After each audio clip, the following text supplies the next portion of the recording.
Hi, folks. Bob Mannery here. You're listening to A2D Radio, real sports talk radio for the fans, by the fans, no agenda. These guys are the best in the business. Hashtag it. No notes.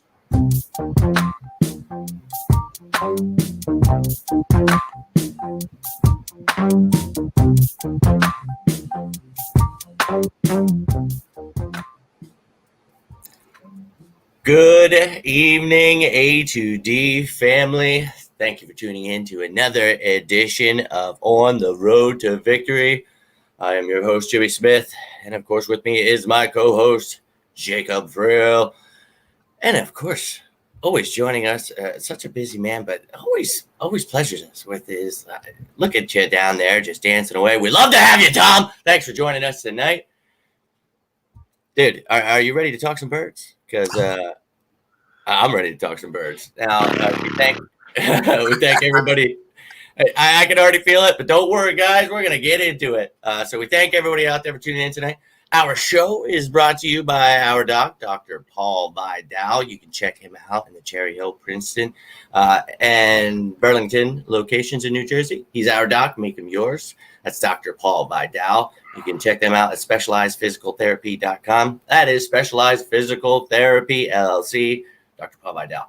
And you can also check out our gutter guys at Ambuck Services. That is Ambuck, AMBUCK Services.com. They are the gutter and deck experts of South Jersey. Give them a call at 856-879-5530. And of course, always check out our A2D merchandise at phillydrinkers.com. You can check out Jake rocking the quarterback factory, apparently. We're going to be talking about that factory tonight. So check out all of our merchandise at phillydrinkers.com and all social platforms. You can check out Philly Drinkers. All right, guys, we are going to get into it tonight. Thank you, everybody. What is going on? We see Kobe, Youssef, Dean, Tristan, Don, Michael, everybody. What's going on? I'm ready to talk some birds. I know it's been rough. Oh, my God. We keep trying to get you guys pumped up, and yet we just keep getting saddlebagged left and right. Not enjoying it. So we're going to get into it tonight.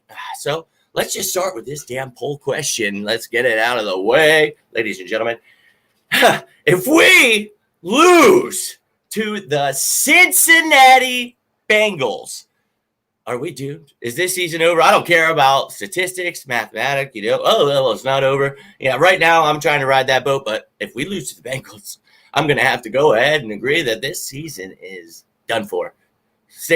Dude, I mean, we're done for if we lose because there's no way we're beating anyone else. Jake, what are your thoughts on the poll?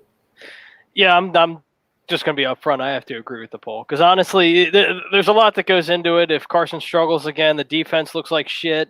They're saying now Fletcher Cox might not play Sunday, so it doesn't look good. Jalen Reagor's already hurt, so things just aren't looking good right now. So, but if we lose on Sunday, then you can, like Tom said in the pre-show conversation that we had, just wrap a bow on it. Just put a bow on it and send it off because that to me, you can't come back, especially after this 3-game stretch that we're going to have after the Bengals on Sunday.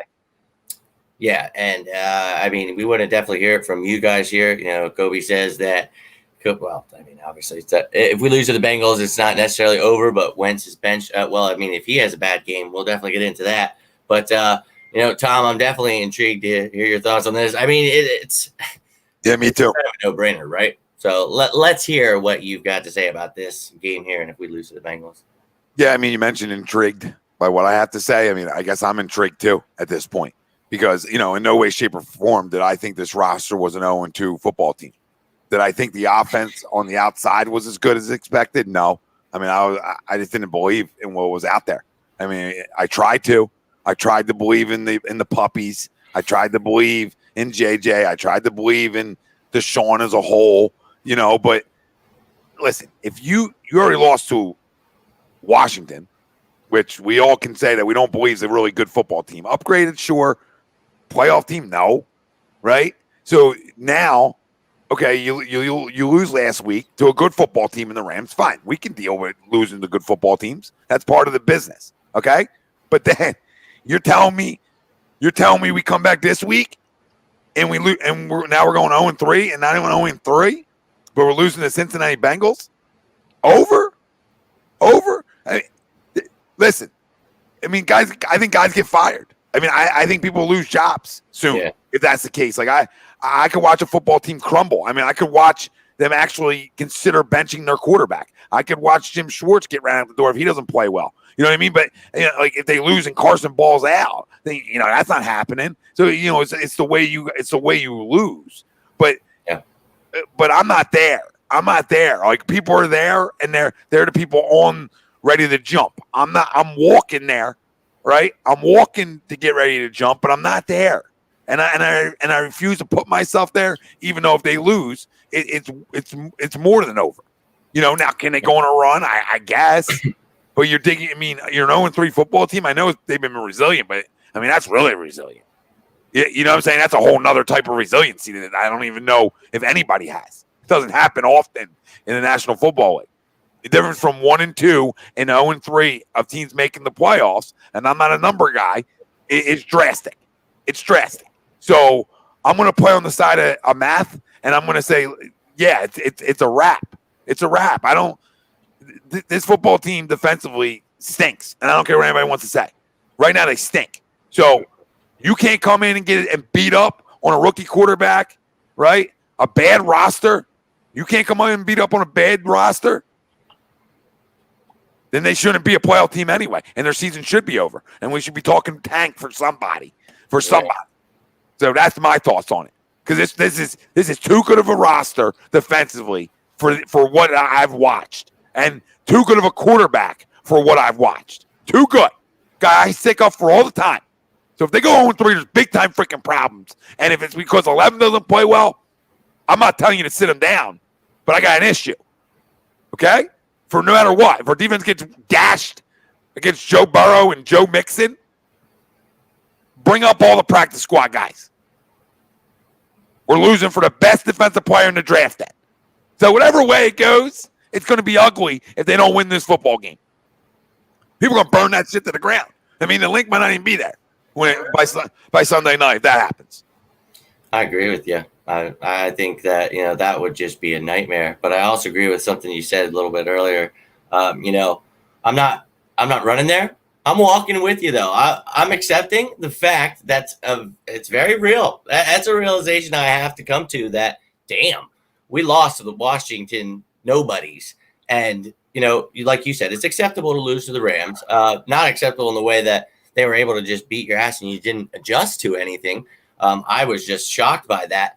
But I agree with you. It's over. But I really think that we should be able to come out. I saw one of the comments was that the offensive line played well. And I think that, that was great to see after what the hell happened the first one. You hate to see that, we lose Seumalo, but we're hoping that, Pryor, somebody we talked about, now he's back. We're hoping they protect Carson, and we hope Carson stops making these mistakes. It's very scary, but I think, you're seeing in the comments here people talking about Jalen Hurts. Do you think part of his problems last week were the fact that they suited up Jalen Hurts and actually had him in a couple plays? Do you think that's something that's weighing on his mind? And do you guys feel the same as me?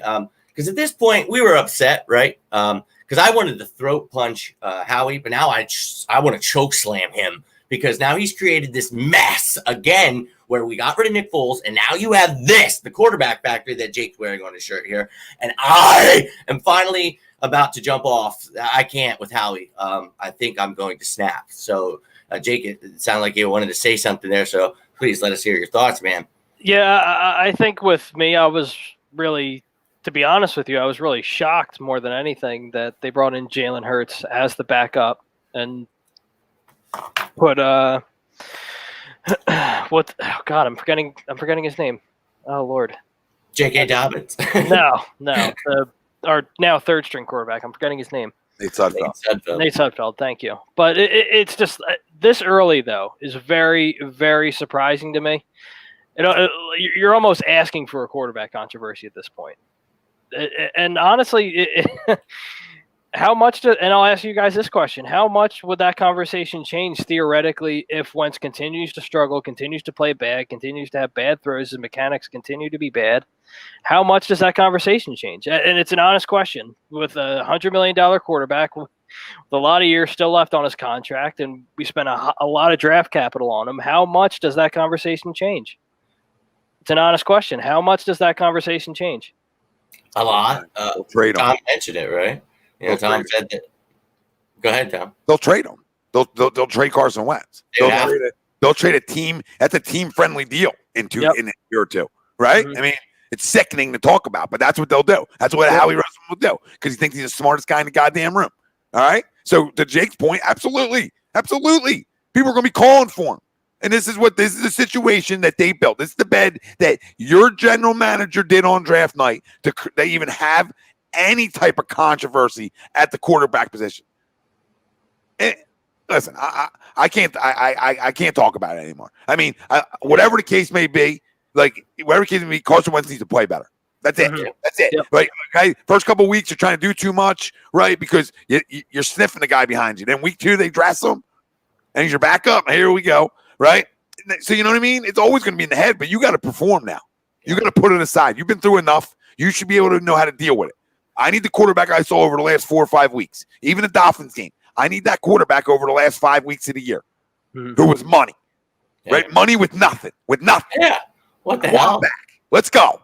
Yeah, and we thought he was going to take this well. We're like, we just brushed it off like, he's going to come in and everything's fine. Not so much because, like you said, we know he has the talent. That's what's BS here. And I expect better. So, that's what we want to, see from Carson. We expect better from you, dude. We love you, and we want to see you actually perform well. No one here wants to see you traded. But Tom's right. You know how he is, and you see what he just did. He brought in Jalen Hurts. He runs around like Patrick Mahomes and Lamar Jackson. Okay, well, this kid's a rookie, and everybody now thinks, he's primed to start. He'll come in and he'll do better. Yeah, sure. Didn't even play in a preseason game, a shortened training camp. Yeah, no thanks. Don't think so.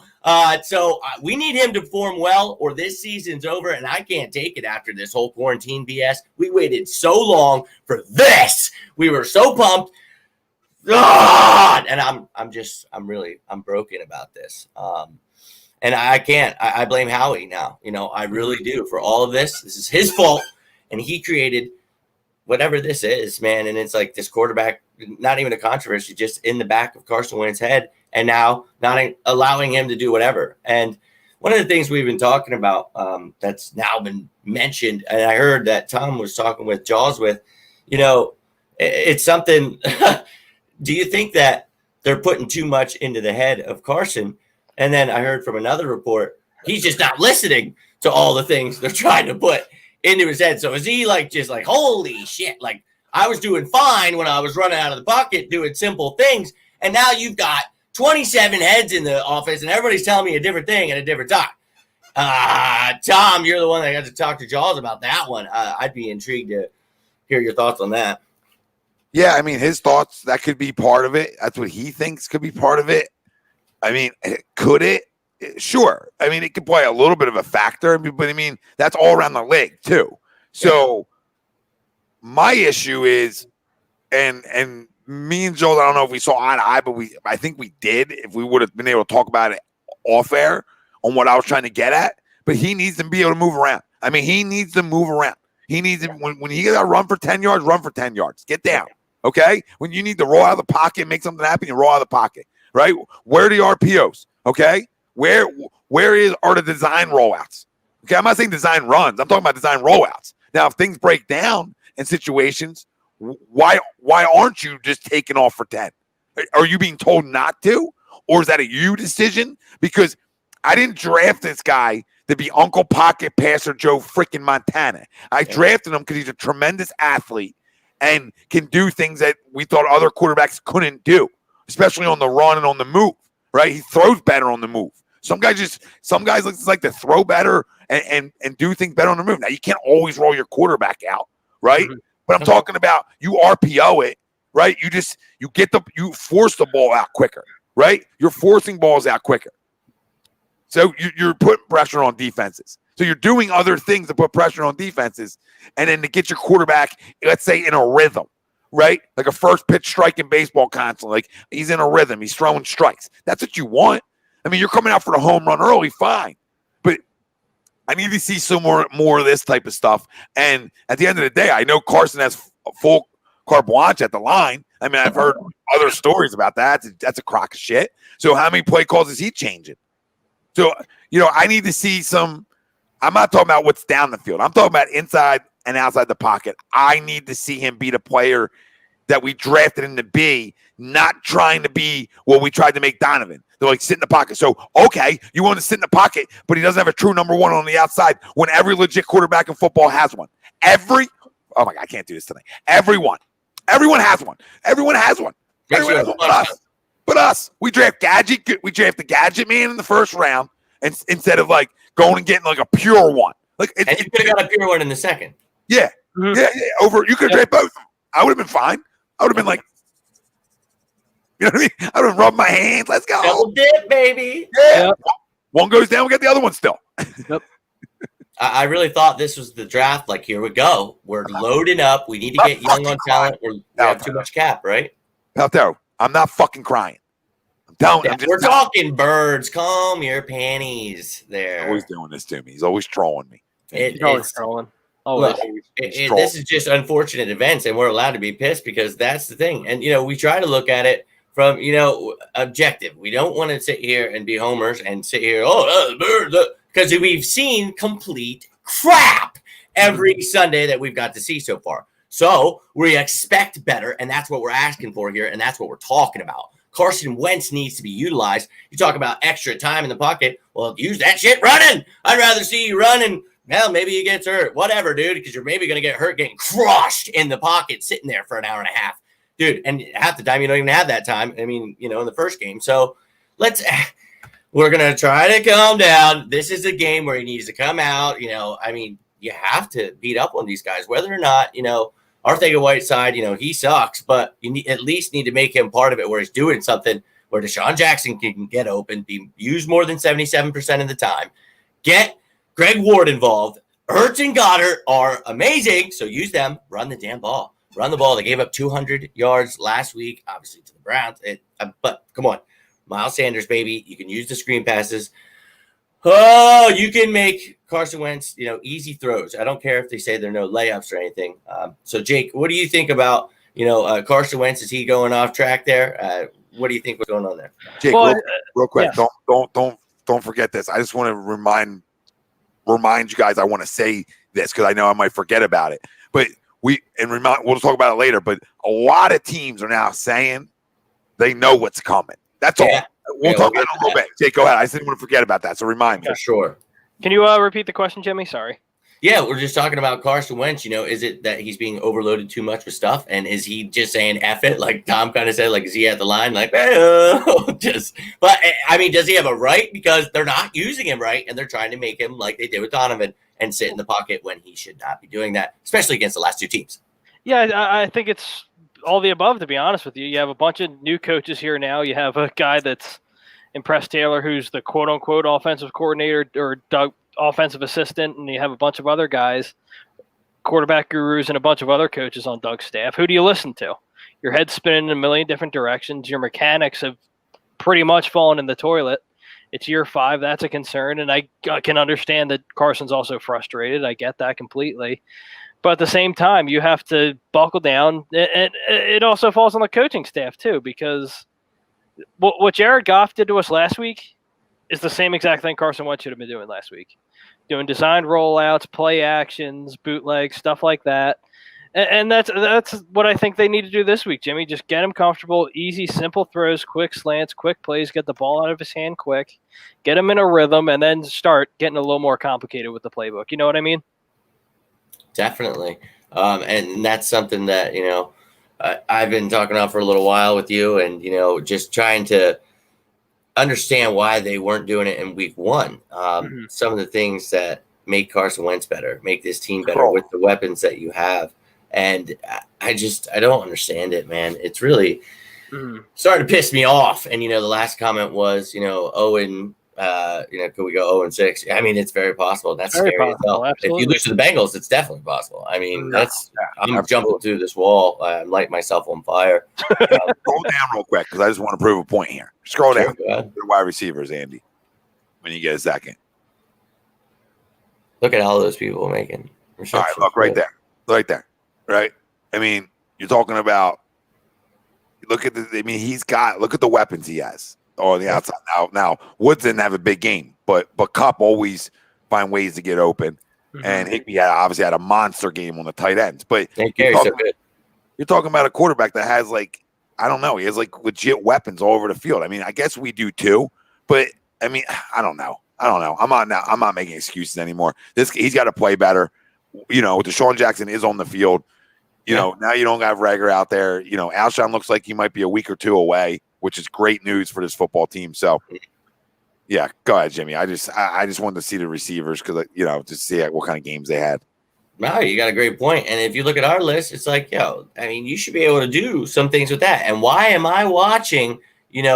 Why am I sitting here watching offenses like the Rams right in front of us? Why do I have to watch the Chiefs? Why do I have to watch the Ravens? All these teams that could just get this flow going, the tempo going, like Jake just said. And, we talk about that. What the hell? What happened to the energy to set the tempo? I mean, we need leaders, man. And you saw, people like Brandon Graham. We need we're going to get into the defense.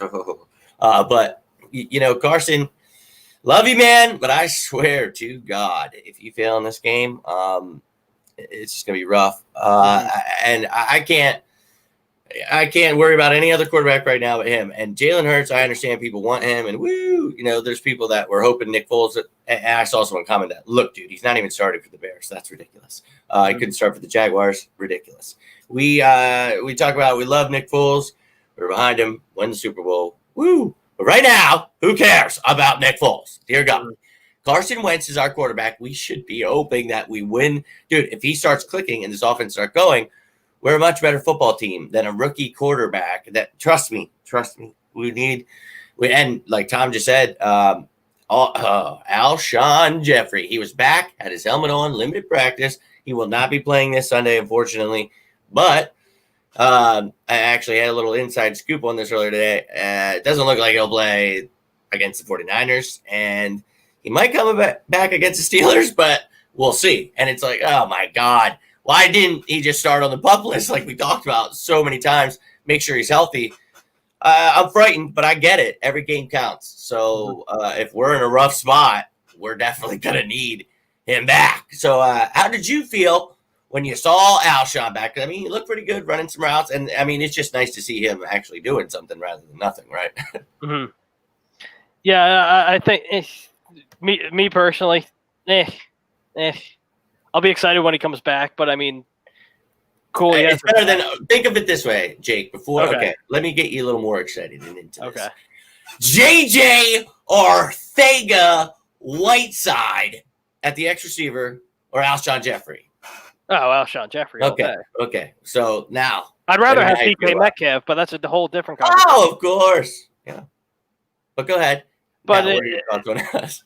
I mean, yeah, cool. It's exciting, but again, he's not going to be back on the field like Tom said, probably for another 2 to 3 weeks. So until that happens, unfortunately, Carson has to deal with, in my opinion, shittier receivers than he had last year.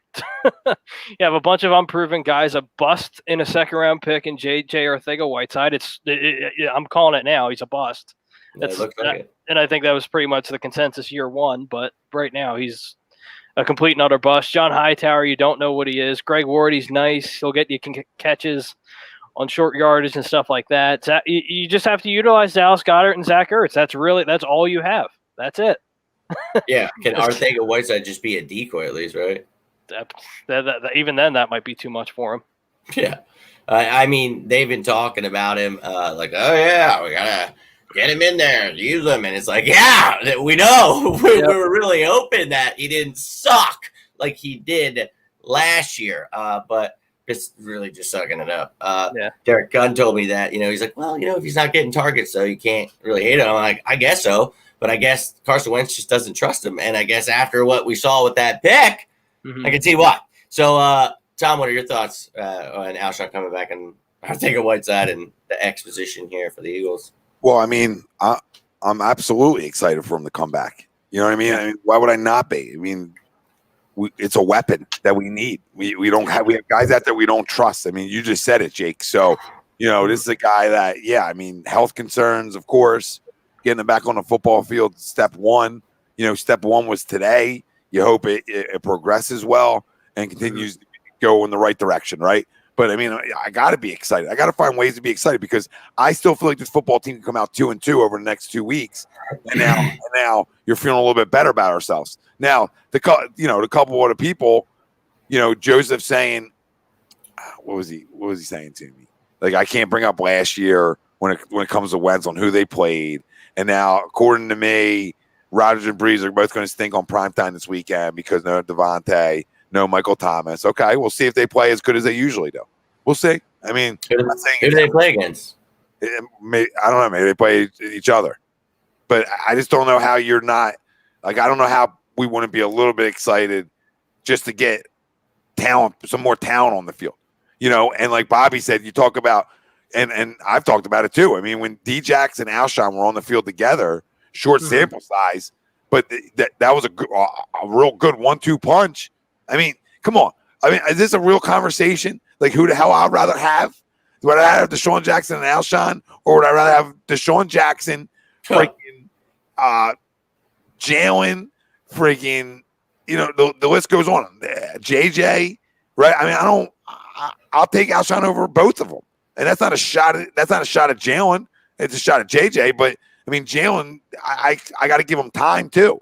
You know what I mean? To develop. But I don't think he's ever going to be a 1-1. I think he's always going to be a solid 2, which is fine. But I need the 1. I need the guy, catch radius guy. I need the guy you believe is going to be in the spot you throw the football to. I need the guy who's a pro's pro. I need the guy who, besides the Saints game, catches everything. All right? He's a freaking touchdown machine. So until he's not, which has been injury, but he's 30 years old. He's not, you know what I mean? You're not talking about a guy who's 35. Right. So and we owe him a lot of money, boys. So we got to want him to play and play well. Yep. And the only hope this team has of winning the division offensively to be productive enough, in my opinion, is him being healthy and playing. I'm dead serious with y'all. I can't preach it enough because there's what are you relying on the outside again with? This isn't a shot. Listen, people make excuses about Carson. I don't give a shit who the damn quarterback is in this damn city. You can bring Jalen Hurts off the goddamn bench. If you don't have a legit one, you're not going to be as productive at times. And you have a bunch of nobodies. Yeah. Now, he's got to play better. I don't know how many freaking times I got to say that to Joe, too. Like, he's got to play better. What else do you want me to tell you? But I'm still making a point offensively that we need to, at some point, address it. Would this be a better football team with DeAndre Hopkins? Do you think Carson would be struggling? Do you think he would be? Get a clip if you think he would. Could you imagine having DeAndre Hopkins? I was just gonna bring that up too, Jimmy. I was just gonna bring that up. Go ahead, talk about it, man. Having DeAndre Hopkins would have been nice. A second-round pick and Miles Sanders. Here you go. I'll worry about his contract later, but here you go. Take it all day for arguably the best receiver in all of football. I would agree with that statement. But it's not even a question. Trading a 1-year running a guy who only played 1 year in the league and Miles Sanders and for just a measly second-round pick. I mean, it's better than anything else Howie's brought in. He's not going to draft anybody. No. And I might be against that. I love Miles Sanders, and I know you like him too. It's just when you have the opportunity to get a weapon for and look at how many awesome running backs you can find in the draft, and it doesn't need to be a high draft pick. And they, got him second round, pick 53. But if you could get DeAndre Hopkins, oh my God, I hate life just thinking about the fact that was a possibility. I don't care about CeeDee Lamb. You think this is an 0-2 football team? People think this is an 0-2 football team. We're winning Super Bowl, DeAndre Hopkins. I'm gonna tell everybody, do me a favor. If you think this is an 0-2 football team with DeAndre Hopkins right now, okay, I just suggest you go to football. I mean, you go to soccer, right? Which is football overseas. All right, you go to a little soccer. You dabble in some other things on Sunday. Maybe go out with the old lady. Go to Target, Bed Bath & Beyond if you have time. All right, that's the kind of Sunday trips you should be doing. You shouldn't be in front of the TV. I mean, cheer on. I'm not going to tell you what to do. It's just a recommendation. We've heard a lot of that over the last 6 months. This is mine. It's just back away from the TV. That's all, because you have no right to even conversate on football. If you really people out there to think he wouldn't upgrade his team that much and help this quarterback out that much, it's freaking delusional. But I'm making excuses or just telling people how the freak it is. Yeah. Tom, tell it how it is, because it's outlandish to hear some of the stuff out there. People, it sucks. It's going to make this team worse. Like, how? Explain to me how a receiver, as you just mentioned, better than all the receivers we have, makes his team worse. Someone that Carson Wentz actually trusts. I don't know why people say, like, oh, they hate each other. Like, okay, Josina Anderson, calm your britches here. I just think that, AB on suspension. Hey, AB's on an 8-game suspension with as many catches as JJ. That's great. Maybe you bring him in. I know people love to talk about that all the time. Dear God, at this point, I'm ready for anything, because I can't believe I just said that. Holy shit.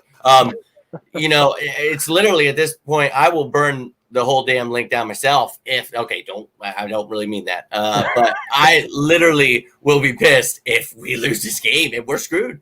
So Howie, look, what's this comment here? Howie passed on. Yeah, he did. And he was able to beat Stephon Gilmore. He destroyed Stephon Gilmore. I was watching that game so angry. I was like, that could be could you imagine him with Jalen Reagor? I hate Howie Roseman at this point. I really feel that it's shifted. I've come over to the dark side, and I'd like to throw punch him. So that makes me really hurt inside. Think about, but Alshon Jeffrey, great point there, Tom. Anyone who thinks otherwise is delusional. So if you do Hopkins, you don't do Slay. I don't know about that. And also, maybe you could trade your first round pick back. Maybe you don't have to get someone like Jalen Reagor. Get J.K. Dobbins in the second round instead of an effing quarterback. Then you have yourself a running back and a receiver, and then you go beat some ass. I don't know. I just think Howie doesn't think like a football player. He's just like, hey, I'm going to be so smart. Look at me. And it's like, you look like a little turd, dude. And I know we made jokes weeks before, but like my anger is literally getting worse and worse for him. Like, I'm watching games just like, if we had 3 plays, Jalen Hurts is out there. So now you get the controversy back up.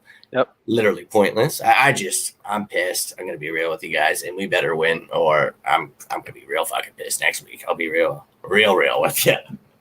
But I think one of the keys is that we need to really establish the run with Miles Sanders. And obviously we talked about that briefly earlier, giving up 200 yards rushing. They're missing Geno Atkins this week. That is huge for us. So I think, even without missing out on Devontae Freeman, and I understand him going to New York. That makes sense. But, this is where at least Boston Scott and Corey Clement, they will excel a lot more than they did as the starters. So let's keep it real with about, 18 to 20 carries for Miles and, some screen passes. What are you guys seeing from Miles? And is that what kind of workload you're seeing for him? Or are we going to try to – actually, let's be real here. Tom talked about RPOs and things like that. If you want to – do all that cute stuff, you establish the run. I'm not sure how many times we could say it. So, Tom, what are your thoughts on the run game here? And, let's go. Well, you got to run the football. It's clear as day. I'm not going to sit here and patronize you, but listen, no. I'm not saying that. I'm just saying you got to run the football. And, I thought they obviously on their first drive last week, guess what? They planned on running the football. And then he puts the ball on the turf, which we can't have. And Victoria, yes, I am fed up. I am fed up with this football team as a whole. People just want to point at one guy and be fed up. I'm fed up with everybody right now. Okay, I don't take 0-2s well. All right, and so I want to get a little pissed off and some anger, and I hope that locker room has some, and they come out with some, because the defense sure as hell needs some. So, in terms of running the football, now listen, now he's a week back, so healthy, right? Now you run him. Now you run him. Now you're not going to run him 25 times, but he should be 18 to 20, like you said. Somewhere around 5-6 catches if things are going well, right? You would hope he's in that target area. So you got to run the football. It's the 32nd ranked rush defense in football. Usually Doug does a good job of catering to what you're bad at and trying to attack it. So we'll see if he makes that decision this week. Now I don't need a 50-50 run, right?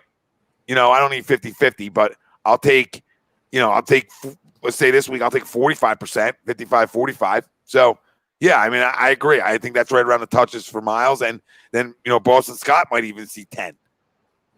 Right? And then you see a 5-piece from Corey, and you're hoping you're rushing for $150, $160 combo. And let's keep him fresh throughout the whole season because, he's back healthy now. But let's not push our luck. So I like it. And let's hope that we're establishing the run, so we can do all that stuff we talked about. Jake, what are you seeing out of the run game this week? Yeah, and Tom hit it right on the head. You just got to establish the run, take the ball out of Carson's hands since he has been struggling, let him get comfortable. And like I said, just do quick plays, let Wentz get comfortable. And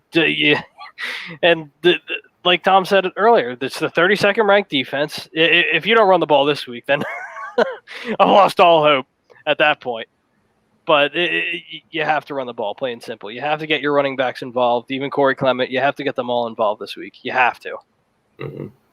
I agree with it, man. And, that allows all that stuff to happen, man. Exactly. And I don't know why we have to sit here and explain it because it's like you'd think, those guys are getting paid lots of money that we wouldn't have to sit here every week and talk about them getting pissed off because I am extremely pissed off at this point, and I swear to God, they better come out swinging. And, I don't care. They need to get the W, whatever it is, but I'd like to see them stomp on them, but they can't think ahead of anything like that. Like, they really just need to focus on getting this win and realizing that if they go 0-3, they're doomed. So, oh, my God, man. Establish that run. And you'll love to see what they're doing with Ertz and Goddard. I mean, they're still both getting theirs, and I think we're going to see a lot more, obviously, of the 12 personnel, and that's what you do when you run the ball. You allow that to happen. So I'm excited for it. I think that we should have a good game. I'm not ready to jump off a cliff yet. We'll see how I look next week, though, guys. But you're talking about those wide receivers. We're happy about Alshon Jeffrey back. But if Arcega-Whiteside is really that horrible and just keeps falling off, like if he's just Matt Collins, we're going to have to rely on John Hightower maybe the next week. But one thing is another young guy's going to come back from IR, Quez Watkins. So what's sad is, Tom, we talked about before the season, and Jake, we don't want to have to rely on these guys. And it looks like we're about to maybe have to rely on these guys for a couple of weeks. But, dear God, just use Sean Jackson. I don't know. What are you seeing out of the receivers here, Tom, other than the ones we talked about? Nothing. I know you're passionate about it. I just don't know what production these guys are going to give you. I mean, we can hope for it, but they're late round picks. You know what I mean? We can't even get it right early on. And now we got late round guys coming out and being money and catching everything. I mean, pray to God, I hope so, but I just don't see any production from these guys. I think it's so important for these veteran guys to stay on the field and get back on the field in terms of Alshon and Deshaun. I mean, it's so important. And it would be nice if JJ would step up. It would be extremely nice if, and step up means just catch a couple passes. I mean, just show you're alive on the football field. That would be the biggest thing for this football team outside of Alshon. But in terms of Quez and John Hopkins, John Hightower, all right, in terms of them two, if they give you anything, it's a plus for year one. Yeah. Yeah, man. Doesn't mean I don't think they can ever play ever. It just means if they give you anything year one, it's a plus.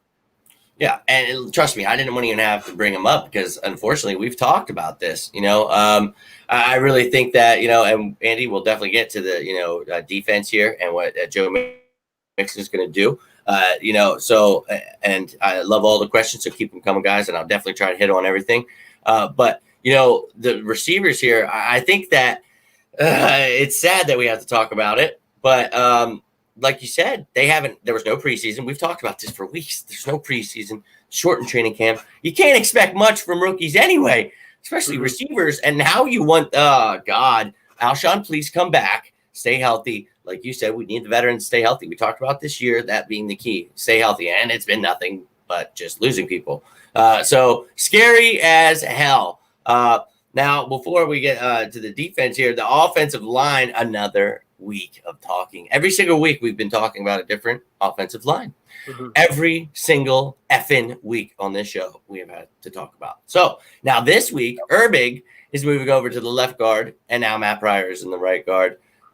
Jake, how are you feeling about the move that we keep having to move guys around? I mean, the line did good last week. So Yeah. how are you feeling up against the Cincinnati Bengals here? I mean, honestly, there's no other really way to sugarcoat it, I guess you could say. It is what it is.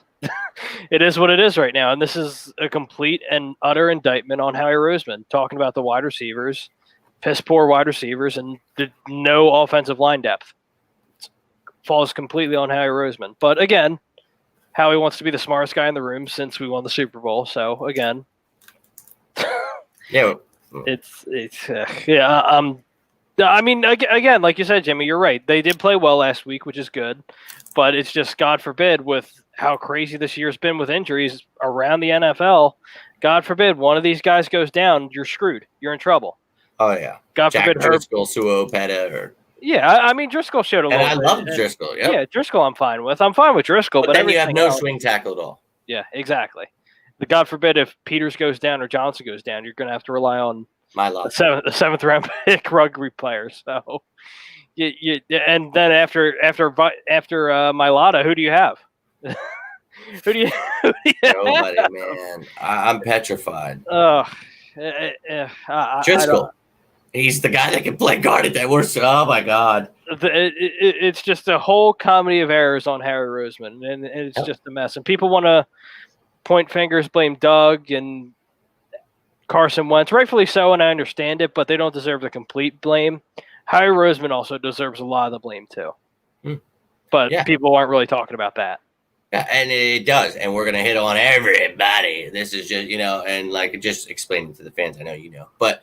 This is a whole everybody's failure. This isn't just one group or one certain person, but the offensive line, after looking like crap, obviously they got Lane Johnson back, but they did great against a really good Rams team, and they allowed no sacks to Aaron Donald. Okay. So hell yeah, that's nice to see, but we can't afford it. Like Jake just said, dear God, if someone goes down. And we were just talking last week, like, I guess Pryor's not playing because they said he sucks. Like, oh, so now he's starting. Like, oh God, like, but they didn't say that. But that's the idea that damn Herbig, and Driscoll got the starts over him at both positions that he could play. So it was a surprise. But now he gets his chance again. But hey, at least it's a guy that started in a playoff game last year, and I thought he did well. So let's just hope this thing keeps going, man. I'm just like this. Is this real? We can't go 0-3, Jake. I'm just pretending it just can't. I mean, yeah. But Tom, you here, brother? Oh, I'm here the whole time. Yeah. Okay. Well, go ahead, man. What are your thoughts on the offensive line? Well, they play better. I mean, this is a bad defense. I mean, you know what I mean? Like they should be able to play good enough. Yeah. You know what I mean? They should definitely be able to play good enough. There's no reason when you have Lane, Peters, and Kelsey still on your line that you can't play good enough. Right. I mean, there might be some holes, but you have enough talent there to still be able to compete and play good enough football up front. So, with Pryor back in, a guy who started plenty of times in this league, comfortable with Lane, I hope that right side can be good on Sunday, and you really utilize the run game over there and some design rollouts over there and just different things like that. And let's go. I mean, they're good enough to compete. Are they the best offensive line in football? Hell no. Are they top 10? No. But are they good? Do they have enough legitimate talent still up there to compete? Yeah, we can still get through it and compete. Enough to patch it there. And I love what you said, and it's great to have at least both bookends and then your center. So they're all helping these young guys out. But they did really well. And what's crazy is they talked about how they completely changed from how they dealt with Aaron Donald before.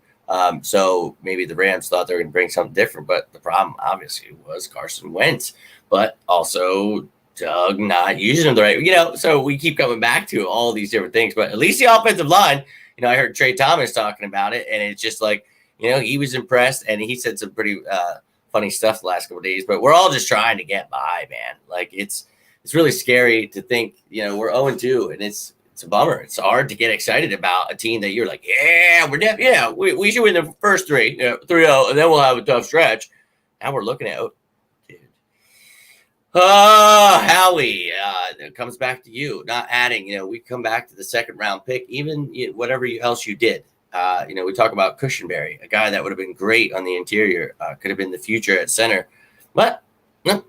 Could have had Dobbins. You could have had so many damn weapons. You could have had receivers that were, oh my God, whatever. I'm not going to try to get pissed, but, trying to understand why this had to happen. And the Rams were able to do things with their offensive line blocking. They only allowed 1 sack. So we really weren't doing anything against them. And they just were running smooth as day, dude. And we have the same pieces. So it pisses you off to no end. Yep. But I mean, now when you talk about our defense now, it's kind of scary that we only had 1 sack last week with Brandon Graham. I thought before the half, like, okay, got a sack. Now we're going to come back out swinging. Here we go. Defense actually did stop them. And then Carson Wentz throws that interception. And then the rest is history. We give up 37 points. And, it was hard to watch. It really was. And, Jim Schwartz, I take full. And I actually like the fact that he took accountability for, literally not changing, even though you knew what was coming.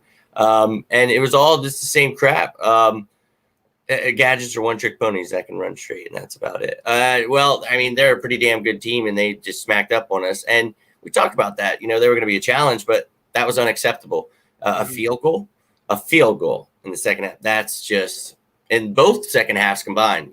So unacceptable. Eagles, you need to come out. You're supposed to be a second half team, at least that. Sean Jackson got a little more playing time, so maybe we'll see. But our defense needs to step it up, dude. You can't expect to just be giving up stuff like that. But it starts with the front four, one of the highest paid defensive lines in the league.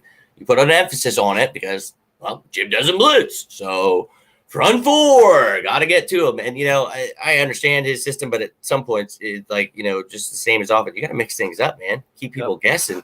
And he doesn't do that. So he's kind of on the hot seat in a way, but I just think he needs to really simplify things. It's all new stuff for a lot of guys. But what are you thinking about the front four? Josh Sweat kind of disappeared. Everybody disappearing. Nobody doing much. I get Barnett's coming back from an injury. I get that Malik and, actually Malik Jackson doing phenomenal. But Hargrave, I meant, is coming back. And then you had Cox get an oblique injury, playing with massive amounts of pain. So questionable this week. What are you thinking about this damn line? And something we talked about all damn offseason. Mm-hmm. Yeah, I think it's the biggest investment on your football team, hands down. It's not even a question. And you're not getting that return on your investment, which is a complete and utter disgrace, in my opinion. Now, again, I'll give Javon Hargraves a pass because he coming off an injury and he played limited snaps last week. I'll see how he does these next couple weeks, see if he gets in a rhythm. But if he doesn't perform, then it's another indictment on Howie Roseman. And it's ridiculous. Well, that's one I think we can actually feel calm about because, like you said, 25 snaps, he did very limited, and you don't want to hurt him. And it was great to actually see him back that quick. But, let's hope that he fills that void. If Fletcher's out, well, then, Malik's been tearing it up, dude. Malik's been one of the best DTs in the game.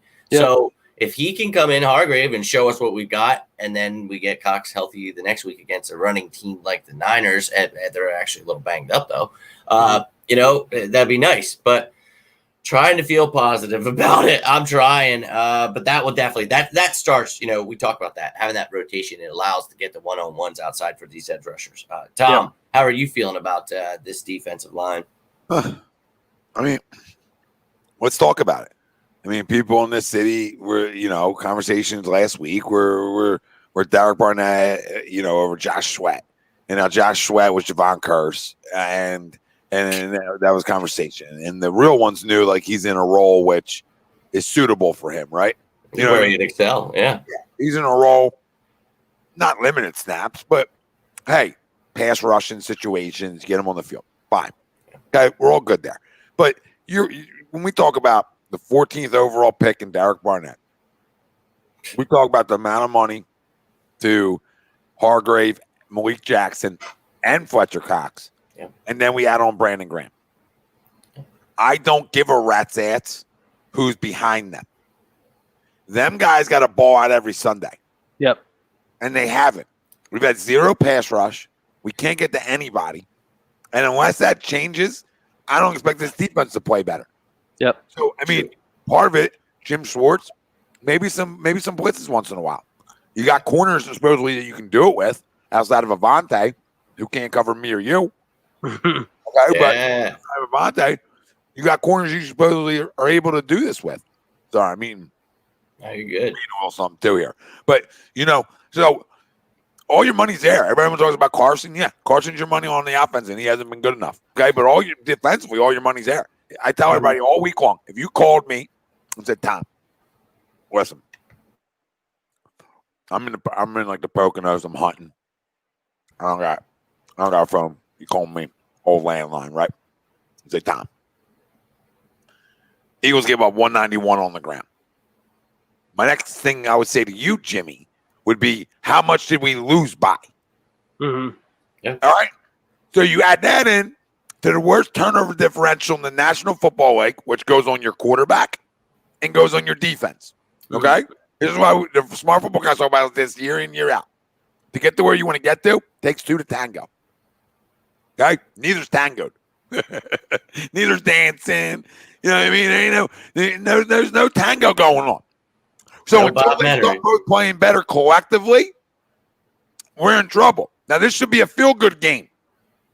Everybody's smiling, right? A lot of touchdowns, a lot of dancing. Okay? No big. I'll find out. But you guys understand my point, though. Yeah. That's your money spots. You've invested assets in your secondary. Mm-hmm. You've invested assets up front on your defense. And you obviously invested assets in your quarterback and a backup and supposedly another backup. So, they're your money spots. Can't turn the football over. Not blaming all that on him all the time. Some are. Some definitely are. And you can't get gashed on the goddamn ground. And you can't not get to the quarterback. Right. You want to lose games? Yep. And, don't take the football away. Throw the football away. You want to lose games? Everybody's talking about, what time? Crow tried to tell me, well, the defense didn't play as bad. I rewatched the game. Stop it. Stop. You want to talk about, the offense puts you in a bad situation early on, 7-0. Okay? Well, then you go make it 7-3, feeling a little better. Boom, 14-3. How about a defense once in this city now, outside of 2017, that actually wants to take the damn football away? I can't watch defenses in this city not take the football away. Not get after the quarterback and not take the football away. Carson hasn't been good enough. This defense is stuck for the last 6 quarters, has flat out stuck. And we're just going to talk about the quarterback. We know he hasn't played well. But we can also talk about other things too. It's not an excuse. It's a whole football team. But people want to be out there and make excuses. The defense stunk. If people watch different games, they can't take the football away from me and you. Yep. That's my rant. Oh, you're good. And just a little stat for you, just to give you guys an idea of how piss poor this defense is. Our defense did not have a single PBU last week. And for people that don't know what a PBU is, it's a pass broken up, which is insanely hard to do, mind you. Oh, sorry. That's fine. Terrible. That's insanely hard to do, to not have a single PBU in a game. That's insanely hard to do. Is that real life? Because everybody, listen, I like Darius Slay, okay? But I got that Jalen Ramsey. So no disrespect, Darius. I love you, but I mean, if you told me I could have Ramsey and then not had, say, Ertz and Sanders, but had Hopkins, I'm in. I built my football team around them 3. Carson, Jalen, Hopkins. That's how I built my football team. And then I start drafting well. Boom. Stars. Best players at the position. Outside of Carson. He's not the best player at his position. But outside of Carson, you got best players in their position. Mm-hmm. So, I mean, and he's a takeaway guy, Jimmy. He's a takeaway guy. I need guys who take the football away. Big play Slay, right? What's Roby Coleman's freaking Twitter handle? Oh, man. Slot God? Yeah. Slot God. What the hell happened with him? Hey, Slot God. Look at them. It's Slot God. Freaking. That's why our receivers look good in practice. DeAndre. Yeah, great point. But kind of like I wanted to add into, thank you, Andy, for throwing the poll question out. If you want to throw any of those answers up, kind of tying in with the defensive line, linebackers, everybody else has to stop the run. But how do you see us doing against someone like Joe Mixon? I know he had a tougher game last week, but he's a damn good running back and he can do it all. So this Eagles team is supposed to be, we can always stop the run. No, we have not been stopping the run. So the Washington football team didn't have to really do much. They kept getting short fields, but the Rams just smashed it down our throat. So how do you see us doing against Joe Mixon, especially if someone like Fletcher Cox is out in this game? Jake, if you want to answer that. Yeah, he might have a career day. To be honest with you, if they play like how they played last week, Jimmy, if their run defense plays how they played last week, he'll have a career game. There's no way around it. And especially if Fletcher Cox is out, you just better get ready. Better get your tissues and better get your tissues and chocolates ready because it's going to be a long night. Well, I got my coffee ready because this is like watching a horror show. Right. You know what I mean? But now, the defense, I know they come stuff Joe Mixon this week. Mm-hmm. They come shut it down. Big money players. More Hargrave, right? Mm-hmm. Derek Barnett, Brandon Graham, Malik Jackson, Hargrave. That's still a good front four. I need you guys to go eat. Yep. Right? Help your linebackers out a little bit who stink. You know what I mean? Take on some blocks. Beat some guys up. It's the only way. Yeah. But I think we have to have a better week defensively, right? We have to have a better week stopping the run. I got to hope that we have a better week stopping the run. Let's go. I'm going to say we shut his ass down. Not like, not completely, but he doesn't go off on us. Not Barry Sanders. Yeah, maybe he has a couple, maybe here and there, but I like it, and I think so too. I think this defense needs to get pissed, and you mentioned it. It's not just, one guy. It needs to be all of them. And Brandon Graham getting fired up for practice, getting pissed off. That's what we need. And you've got guys that can stop the run, and that's one of their, they have to establish the run. Every team needs to do that. I don't know why we have to explain that. But Darby and Rasul Douglas, I missed that one. Better than what? LeBlanc hasn't been used, which is pretty much pissing me off. But I would like to see him actually used more because Nickel Roby-Coleman's been horrible. We're going to get to the corners in a second here. But, Tom had mentioned, the linebackers. Oh, dear sweet Lord Jesus. Yikes. Well, you guys know how pumped up I was about Will Parks, how I said, dude, he's going to be that guy that would play linebacker, just cover it up. We all know that. But he's been on the IR. Hopefully we get him back week 4. But Nate Gary is not very good. So that's very concerning to me that Nate Gary is just out there like literally more than any other defensive player. He was out there more than Rodney McLeod. He's been out there like 98% of the snaps. God help us. Will Parks come back soon. But do you think we just need to, and here's the thing. This is kind of a smack in the face game for me because I liked 2 of the linebackers that the Cincinnati Bengals got and are playing right now because, they're game ready.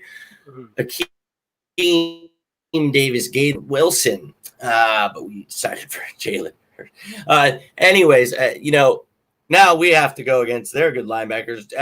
What the hell do you think that the Eagles are going to do here this week? Do you want to see more of Kayvon Wallace? Do you want to see more Davion Taylor trying to play that nickel? Would you like to see someone like TJ Edwards come in and actually stop this run because he's at least a run stopper? But what are you guys expecting from, this defense here with the linebacking core the way it is? How do we help out this linebacking core? Trust me, I know they suck. I do. I get it. But at least they lost, CJ Uzuma, their tight end, right? Mm-hmm. So thank God, I don't think they have anyone spectacular back there at tight end, do they? Drew Sample.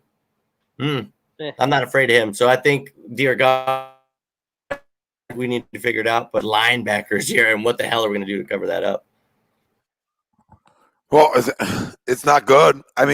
But my issue is Davion Taylor's a 3rd-round pick at the linebacker position. Our linebackers aren't good, and he can't get on the field. Yep. You guys tell me where the disconnect continues to come from with this football team and this organization. Mhm. I mean, somebody just tell me. So then guys want to make excuses to me throughout the week. That's an excuse city sometimes because guys fall in love with picks, right? Well, I only played football for 2 years. Then why is he a third-round pick? Yeah. Somebody riddle me, why the hell is he a third-round pick if you're going to make the excuse we haven't played football in 2 years? Our linebacking core stinks. Stinks. Yeah. I can't have a guy who's a project there. I gotta have the best player on the board. I project rounds 4, 5, 6, 7. Okay, that's project rounds. 1 through 3, I gotta hit, especially in positions in need if I'm drafting that way. Okay, I gotta hit, so we're gonna wait 3 years to judge them when your core stinks. If your core was good and you had the Cowboys linebacking core and you do it, you're like, okay, we'll see Davion in 5. You know what I mean? You know what I mean? So that's a disconnect. Is like you're all in the win in certain spots, but in others you're just not. And it's like, oh, well, I'll draft him as a project. He maybe he can play, maybe he can't. Like, come on, dude, come on. And Nate Gary stinks. And not good enough. You know, you let linebackers just walk out the door that were better. I mean, Camus better than what you have out here. You have guys that were just better at least. Yep. I mean, this is atrocious. This is disgusting. Now, this week they can be covered up. They can be hidden because the Bengals stink. The Bengals stink. Right? I'm tired of saying it. They're not good enough yet. I like Joe Burrow. Right? I like the direction they're going, but they stink. Can we be real? Mm-hmm. Yeah. You should be able to hide Nate Gary for a week. God. How about it? You better. And hopefully we get Will Parks. You know, he comes off that IR. That's something that I'm praying to the Lord. Jake, what are your thoughts? How, do you think we could just cover it up like Tom said here?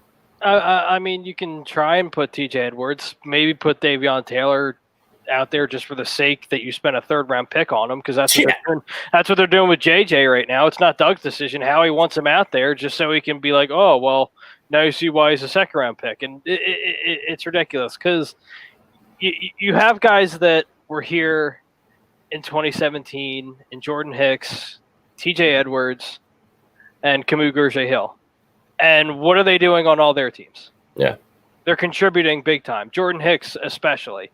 I mean, Camus also had Camus had a sack last night, which is nice. I mean, TJ Edwards had a fumble recovery.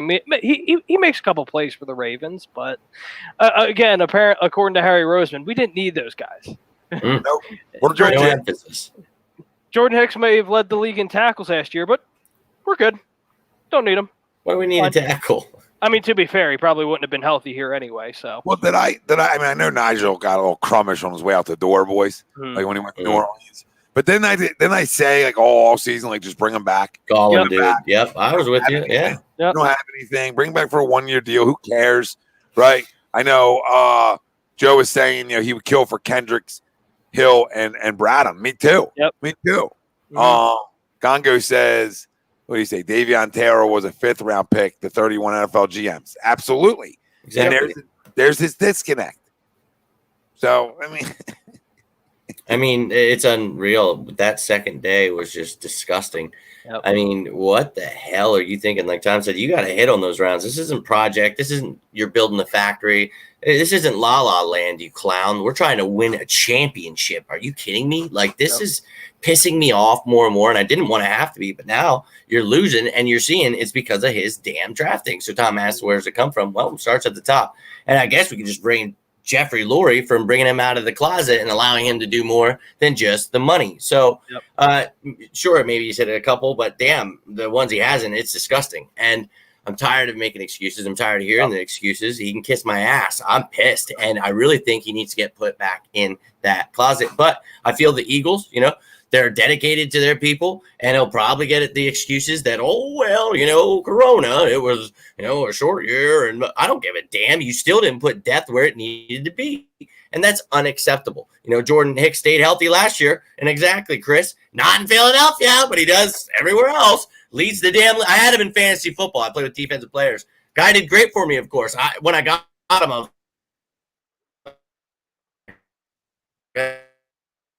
God, we'll see what happened on the greatest of teams. Am I skitzing out? Yeah, you were a little bit. Yeah, I was in the Matrix. Sorry, I had to come out of that. Bobby, it's not about him being any good, but he's better than what's on the field here. They don't want to prove they're wrong, right? That's an indictment that we're the worst in the league. That's what that indictment is. So guys on the couch would be better, Bobby. That's the sad part about it. That's the point. Exactly. Bradham, I mean, some of these guys are older, they're waiting to get those contracts from teams because teams don't want to give them that guaranteed money. So, that's why you saw Freeman just signed. And I don't be surprised if we don't do bring in a linebacker if something were to happen. And Bradham's a good choice, someone that knows the system, and it's someone that probably wouldn't stay healthy a whole 16 games. So maybe it's a blessing in disguise, Same with Alshon. Maybe we don't want him to come back right now. Maybe we want to just wait a little bit. So we need to be good in December, but right now we have to start winning, and this is the game to do it. And yeah, this guy says he can grab a draft magazine. We all can.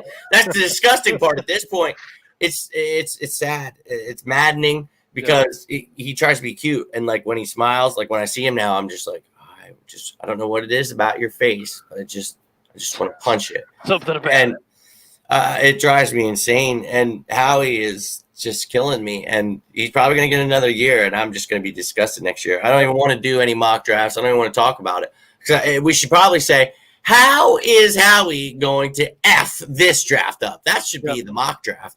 Who's the next clown? Oh, who's the gadget? Another quarterback in the second round. I'm getting pissed off. But yeah, now you're going to have to face these Bengals linebackers, and this pisses me off because there were linebackers that are game ready out there. So Tom asked the question, where do you blame? We're going to put the blame on Howie again because, now Logan Wilson, the guy that I literally sat on a show and talked about, right before the pick, I was like, yeah, we're going to get a linebacker. Like I'm telling you guys, we're going to put an emphasis on the first few rounds here. We're going to get a linebacker.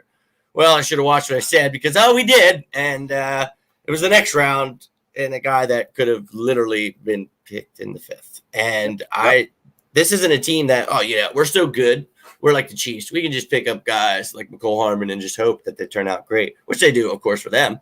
But instead, we just refuse to get kicked in the balls. Clay Matthews, better than here's the thing, Taylor. Clay Matthews does not play linebacker traditionally in a 4-3, so he would not play linebacker for us. He would actually come in and help us on the DN. And hell, why not bring in Clay Matthews at this point? Give us some kind of edge rush, somebody that was like Chris Long at the end of his career, Michael Bennett.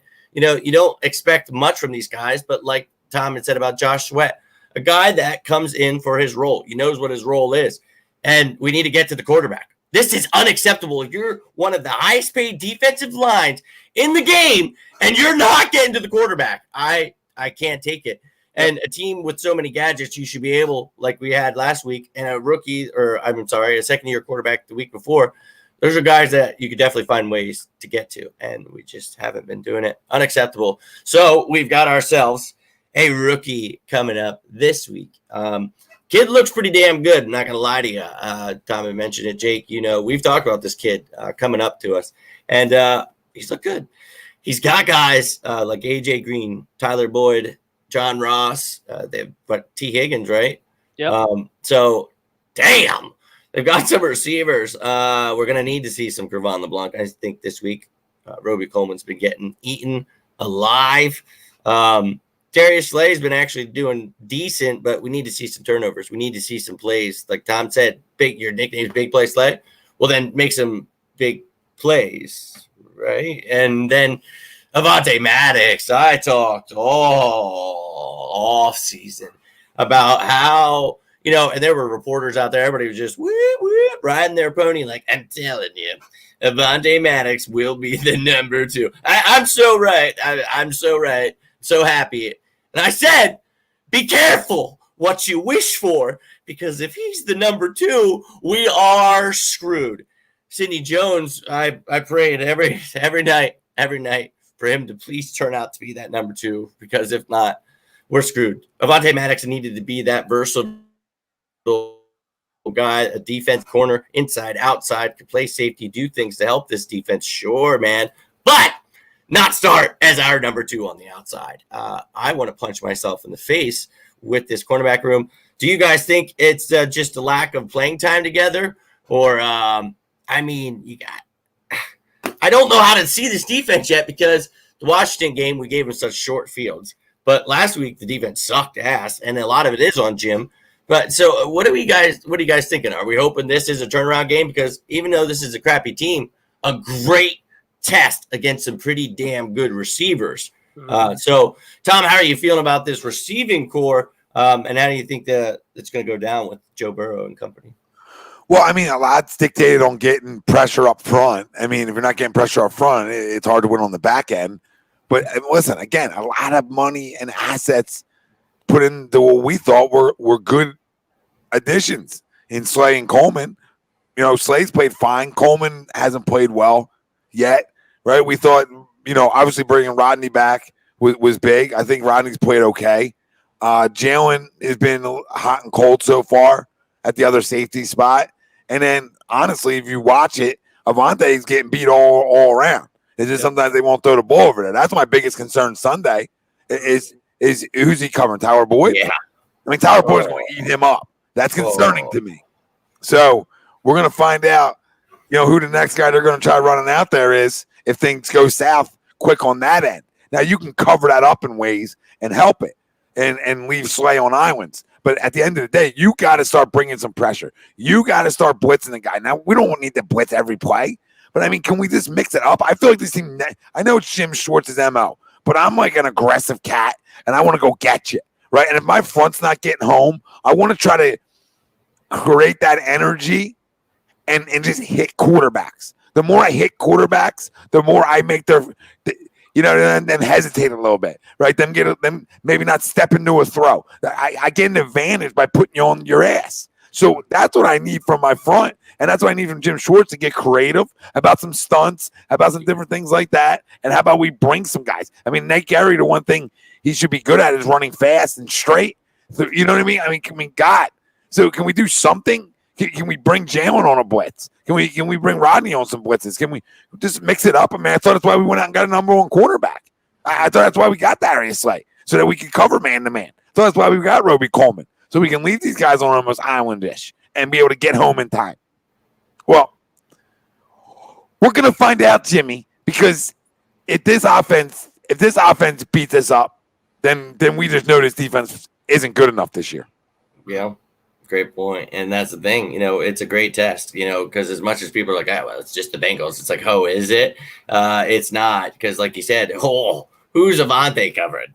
Who's Nick Halrow? Because they move these guys around, and you're going to get a little taste of AJ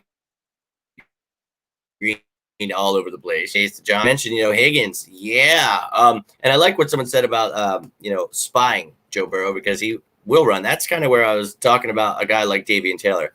And that's why I want to see someone like him win, because I want to see him blitzing. That's one thing he can do, Tom. Run straight, run fast. He's raw speed. If you use a third-round pick on his ass, you better get him out there, because Nate Gary sucks. And who's that guy again? What's his name? Davian Taylor. Yeah, you want to use a third-round pick on him. Yeah.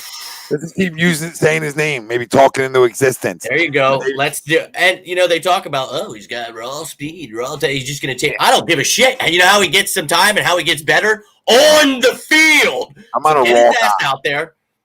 Get him after him. Use blitzes. That's what he's good at. Just run him straight. That's all you got to do, buddy. You're going to stunt this way. We're going to cross dog this way. We're going to do this. Here's all you got to do. And maybe sometime you're going to spy. You're going to wait around, maybe drop into coverage. Things you've done before. Let's just simplify things for him. You know, let's not make things difficult where we're just getting our asses kicked left and right by a Bengals team, a young quarterback. What are your guys' thoughts? Well, actually, Jake, what are you thinking about the quarterbacks, man?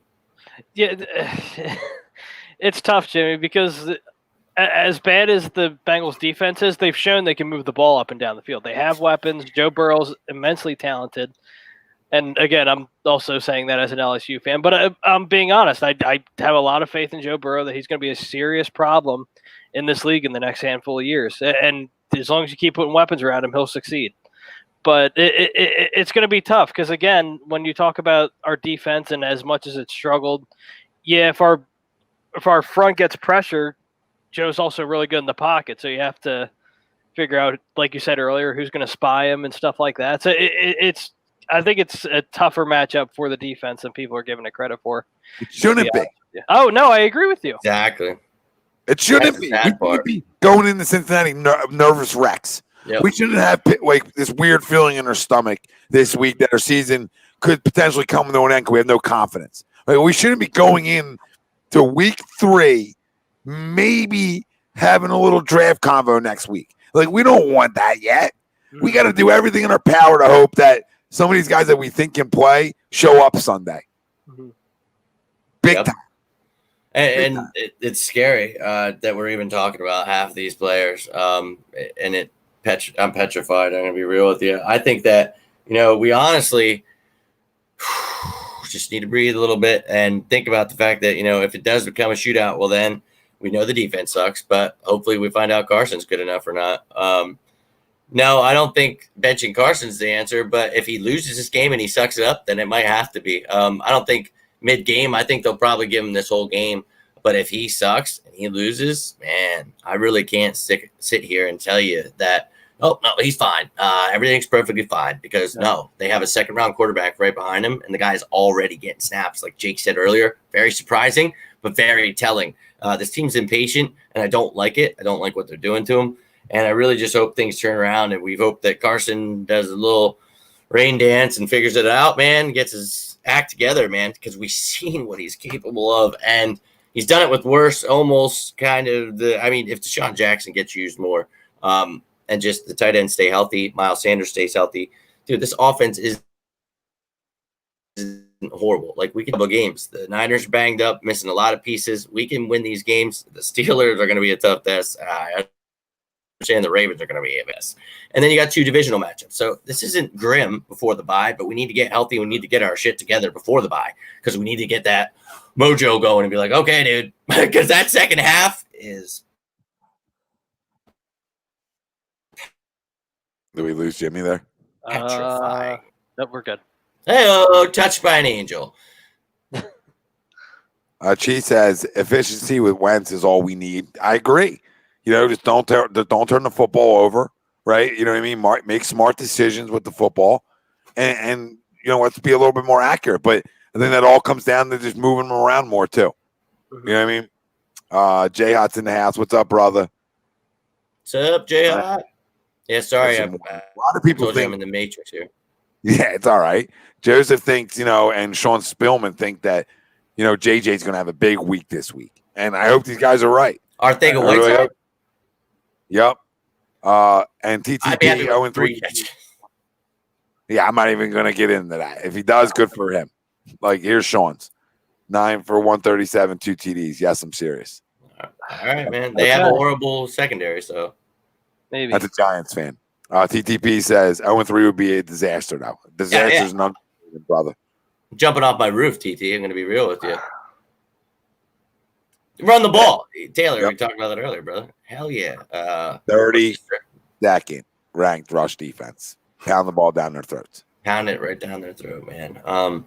I really don't think that there's any other explanation for it. And, you talk about attacking that. I would love to see some blitzes. I think that safeties need to be utilized a little more. Let's see a little bit of that Dawkins-esque, that Malcolm Jenkins-esque from some of these guys you talked about. Mills, McLeod. Let's get Kayvon Wallace in there in that third safety set. Let's get some damn blitzes, man. I really think that would really throw people a curveball. You don't have to go out, change your entire defense, Jim, but you've got some pieces that can blitz. Maybe throw a few in a game, dude. Maybe 5, maybe he's a 7. I don't know. Let's see, really throw a curveball to these people. I honestly, but what's your guys' assessment of the safeties? How are you feeling about Jalen Mills? How do you think his transition has gone, and what are you feeling about Kayvon Wallace? Tom? Jalen, I think the transition's gone as expected so far. Little inconsistent, hasn't been perfect, and I think he can get better back there still. Like, I haven't felt like he's been a huge issue yet. You know what I mean? So just the little things. I think Rodney's played well. And, Kayvon Wallace, you're talking about another kid. So, you don't want him to have to get a ton of snaps, but in some limited stuff, that's fine just to get him better. And special teams, right? Yeah, and stuff like that. But I got no problem with him getting snaps defensively too. But overall, I don't think the safeties have been horrible. But I don't think they've been great either. Like, they've been right around the middle. Rodney's been better than Jalen. but neither one have been lights out early on. So, but I also don't think they've been terrible in the pass game either. Mm-hmm. You know, that gets overlooked a little bit. I don't think we've been horrendous, you know, in the pass game outside of like Higbee going off for 3 touchdowns. You know what I mean? You take like Higbee going off for 3 touchdowns out of it. And I know one was on Jalen and I forget who was over there with him. And I know another one was on Nate Carey. So, I mean, you know what I mean? The blame goes around back there. But, yeah, they haven't been perfect, but they haven't been terrible. So, and that goes for all 3 of them. Like Kevon Wallace, too. Like, he hasn't been bad. Hasn't been great. Like, right where he should be right now in his development. Yeah. And, you know, Jay Hott said here, you know, he thinks Carson's going to come out swinging, and I love it. You know, we're hoping the same thing, man. He's got to show Burrow how it's done, and it might have to, because if this defense doesn't step up, we'll see. But how do you think, you know, Jake, these safeties are going to do this week? You know, they're going to definitely have a big problem on their hands if these corners don't help them out. But, Yeah, and this is a game, Jimmy, to where you need everybody to step up. Jalen Mills, Kayvon Wallace, the Rodney McLeod, you need everybody to step up. It's that simple. I mean, like Tom said, Jalen Mills has transitioned to safety. It's as expected. He was going to struggle, and like we said, that's expected. But again, I think as the season goes on, he'll improve. I don't think he's going to be like everyone's kind of giving him that Malcolm Jenkins style. Like he's going to be Malcolm Jenkins. I don't think he's going to be Malcolm Jenkins, but I still think he can be a solid player at the safety position. But again, all that I need and all that we need as Eagles fans, we just need them to step up. That's all we really need from them this week. Yeah, for sure. And Jim, you know, starts with Jim. He needs to really figure it out, and he's got a young quarterback. You know, one of the ways you do that is get pressure on him. Starting up front 4, but come on. Roll, though. I feel like we roll, boys. I just feel like we roll this weekend. I hope so. It's got that feel because everybody's down. Everybody thinks they stink. That's when we do our best. Yeah. Yeah. Everybody thinks that, you know, it's the worst organization in football now. That makes me get more pumped. Yeah, we got drama. We got so many moving parts. This is a week you come out and you blow somebody's doors off. This is a perfect week to do it, Jake. Stop blowing Joe Burrow up there. All right? Because I'll switch you. I'll put you down here. You get easier access, right? There you go. Hey. But I understand what he's saying about Joe. But, yeah, this team needs to come out, like Tom said. This is, you know, a game where you need to come out and beat some ass. And I think we can, and I think we will. And it sucks having to even have these damn conversations. But, I mean, that's what we're here for. We like entertaining you guys, talking to you. Yep. But some of it makes me want to put my head through a fan. So it sucks. You know, come on, says here, all the injuries. Yeah, man, we're all feeling it. Trust me. But we don't want to talk about, you know, making excuses. But it's like, dear God, it's just, what do you do? And yeah, Chris, we should be 1-1. We should be 2-0, dude. We shouldn't have let the Rams beat us on us like that. Definitely not the no-namers. But I would love to see the Eagles definitely stomp up on them. I really would. Return of the Mac. Taylor says they want to just watch the Bengals. Hey, I'm all about it. If Carson Wentz can Mac out, I think a lot of these people will get off him. But you're never going to get rid of the Folesian people, right? They're always going to be calling for Jalen Hurts now that Howie did this. And yes, we all remember Palatero. You know, yes, sir. This is not the same scenario, you know. But hey, McNabb was doing bad, and they were struggling. But we did. We went 12-4. But this is a completely different team, man. And this defense is struggling. So we got a lot of issues. This isn't just Carson, man. What's going on, Chrome? What's up, Chrome? You should. It's uncomfortable. Yeah, we're all down. But I think that's, you know, I feel a little more chipper than most. And I know Tom is too. And, you know, we're trying to get Jake to chill out on the Joe stuff. But, you know, he's right. You know, we got to worry about it. We do. No, he's not. We don't got to worry about Joe Barrow this weekend. He has a bad week. Yeah, so I think we attack him, right? Jim Schwartz knows how to get after young guys. I hope so. We dominate them this week, Jake. I hope so. We make him look like a rookie. Oh, you hope so. He ain't playing Bama. He ain't playing Bama. Okay. Oh, I know. And I love Bama, but he ain't playing Bama. All right, he's playing the big boy now. He's playing the big boy. He ain't playing the Browns. Okay, so this is big boy talk. It's best defense he's going up against, and I think we. I don't want to say expose him because he's not good, because he is for a puppy. but I think we expose him for being young this week. I think we take the football away. We are so due for turnovers. It's like if you look at the perfect situation, this is why if we lose Sunday, it's going to be even more devastating. Because if you look at the perfect storm and the perfect situation, what would that be? Well, you would tell me that we make Joe Burrow look like a rookie and we take the football away because we haven't yet. So things usually even out. Numbers usually even out too and get to where you expect them to be. Hence why I think Carson has a monster game, right? Because everything usually evens out in this league if a team's supposed to be good, right? Mm-hmm. And if they're supposed to be good, things will even out. And that means your defense will get to the quarterback. You might have a fumble or two, right? And then it's gonna find somebody's hands on defense. Like somebody's gonna catch a ball finally on defense, and it's really gonna change how this offense plays, and it's gonna make Carson look better, and he might throw for 3 or 4 touchdowns. I mean, it's the kind of game it is. I'm hoping so, man. I really am. Talk you guys into this. I mean, Jimmy, that's the worst. I hope so in the history. I hope so. You know what I mean? I don't feel like you're both down. You're both down now. I got to bring you back. I'm not. No. I was down because I just read that comment. Taylor's right. Taylor, you're right. It's Jake. You're bringing me down now. No 50-50 talk here. Yeah. No 50-50 talk here, Jake. Don't try to poison me. Get him away from me. Get him back down at the bottom. I can't. No, but seriously, I get what you're saying. This after what you've seen the last couple weeks, how can you be excited? But you gotta, like Tom said, this team is a good team. It's supposed to be a good team. They gotta get back on track. Chrome said something that we were talking about earlier.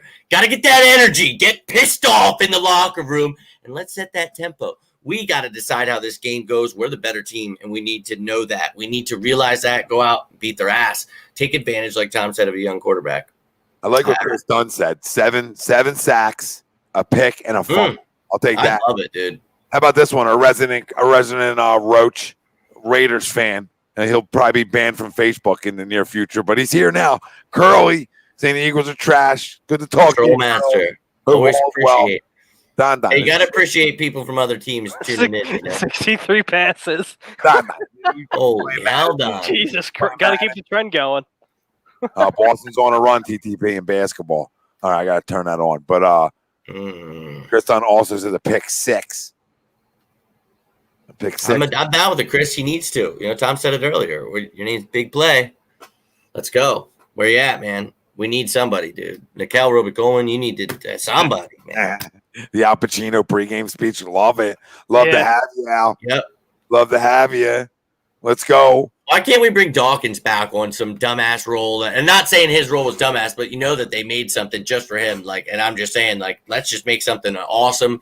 You know, I don't care what you call it. Defensive help. The guy can just come in and get this team pumped. Like, we won a Super Bowl when he was in the locker room. Literally in 2017, because of him getting these guys pumped up about the next man up. That's him. You know, you don't see that. But why not? Just be like, hey, Dawkins, please just come in on Sundays and get these guys pumped. We need something. That energy is a must, Chrome. So good call. Mm-hmm. What do you think it is? Ertz? Okay. I like it, Chi. What do you guys got now? Like now I'm curious. You know, it's usually something we've done on Friday we've waited to do. But, like, now you guys got me thinking. Like, I'm curious on what your guys' scores are. I'm curious on who your players of the game are. I'm curious. I don't know if I can wait to the 150 mark for this. Because now – Well, I want to get to the key matchup first. And then we'll jump right into that. Okay, Jimmy. All right. We're not going 150 on this because I can't wait that long. Like I know, and I know you're feeling it this week, so we're gonna give you all the time you need. Daddy, get me home, Daddy. I gotta pee. That's where we're at right now. If you have to pee, you go right ahead. But you know, what is your key matchup for this game? Who do you see having a big matchup on somewhere where he should be taking advantage of, whether that be on offense, defense, or if you'd like to give me both, I would prefer that. Tom, whip it out, man. Let's hear it. Well, my key matchup is Brandon Graham and my 2 tackles inside creating havoc. I mean, they got to win. They have to win. You have so much more talent there. I mean, really, I'm going like BG. I need you to have a big game. And I know you gave a big speech this week. I love you. We all love you. You haven't played bad at all. I mean, you're actually one of the guys I could say I haven't played bad. But I just need you to try to be dominant this week. Have your best week this week. And that's going to be my key matchup. We got to get pressured in the face of Joe Burrow. I want pressure in his face. Well, that's going to be a lot of Brandon Graham, and that's going to be a lot of my two guys up front. So that's a key matchup to me. I got to take the football away, and it starts there. Offensively, my key matchup is anything Carson Wentz does. like anything he does is the biggest matchup of the week. You know, no matter every throw, everything is going to be scrutinized more than any quarterback in the history of Philadelphia on Sunday, like it's a Super Bowl. I mean, that's how much going to scrutiny on every pass. So he's got to be perfect, Jimmy. He's almost got to be perfect this Sunday. The silence people, it's my key matchup. It's a bad secondary, it's a bad rush defense, and we got to take advantage of it. Yeah, love it. What are you looking at here, Jake? Yeah, I think with me, Jimmy, it's going to be the Eagles cornerbacks against the Bengals wide receivers when we're talking about the defensive perspective. Because plain and simple, and like Tom said, Tom talks about Carson Wentz needs to have his best game. I think this entire team needs to have their best game this week.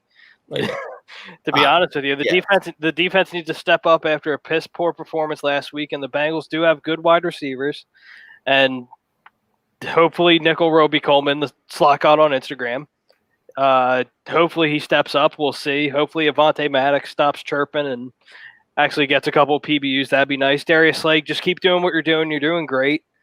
But that's my big matchup, and I think it's similar with Tom's, but I'm not going to take Tom. So I'm just going to go, as far as offense, I'm going to go Miles Sanders against the Bengals defense and their run defense more specifically, especially without having Geno Atkins this week. That helps tremendously. So I'm expecting a big game out of Miles Sanders this week as well.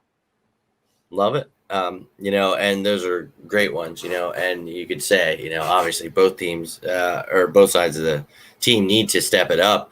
Great. The defensive line, we have to get the linebackers in there, stopping Joe Mixon. That's definitely one for me. So we'll just throw that out there. But on offense, exactly. Carson Wentz has to go lights out. Miles Sanders needs to help that happen, establish the run. But I think we need a huge game from Deshaun Jackson. It's time. It's time for you to be that speedster because there's no Reagor. It's time for you to step it up. You're our only veteran we got out there, dude. You can run all the routes, man. I think that you need to do some things. And, yeah, we need Arcega-Whiteside to step it up. But I think that's the key that you need to focus on Deshaun Jackson. He needs to have a huge game.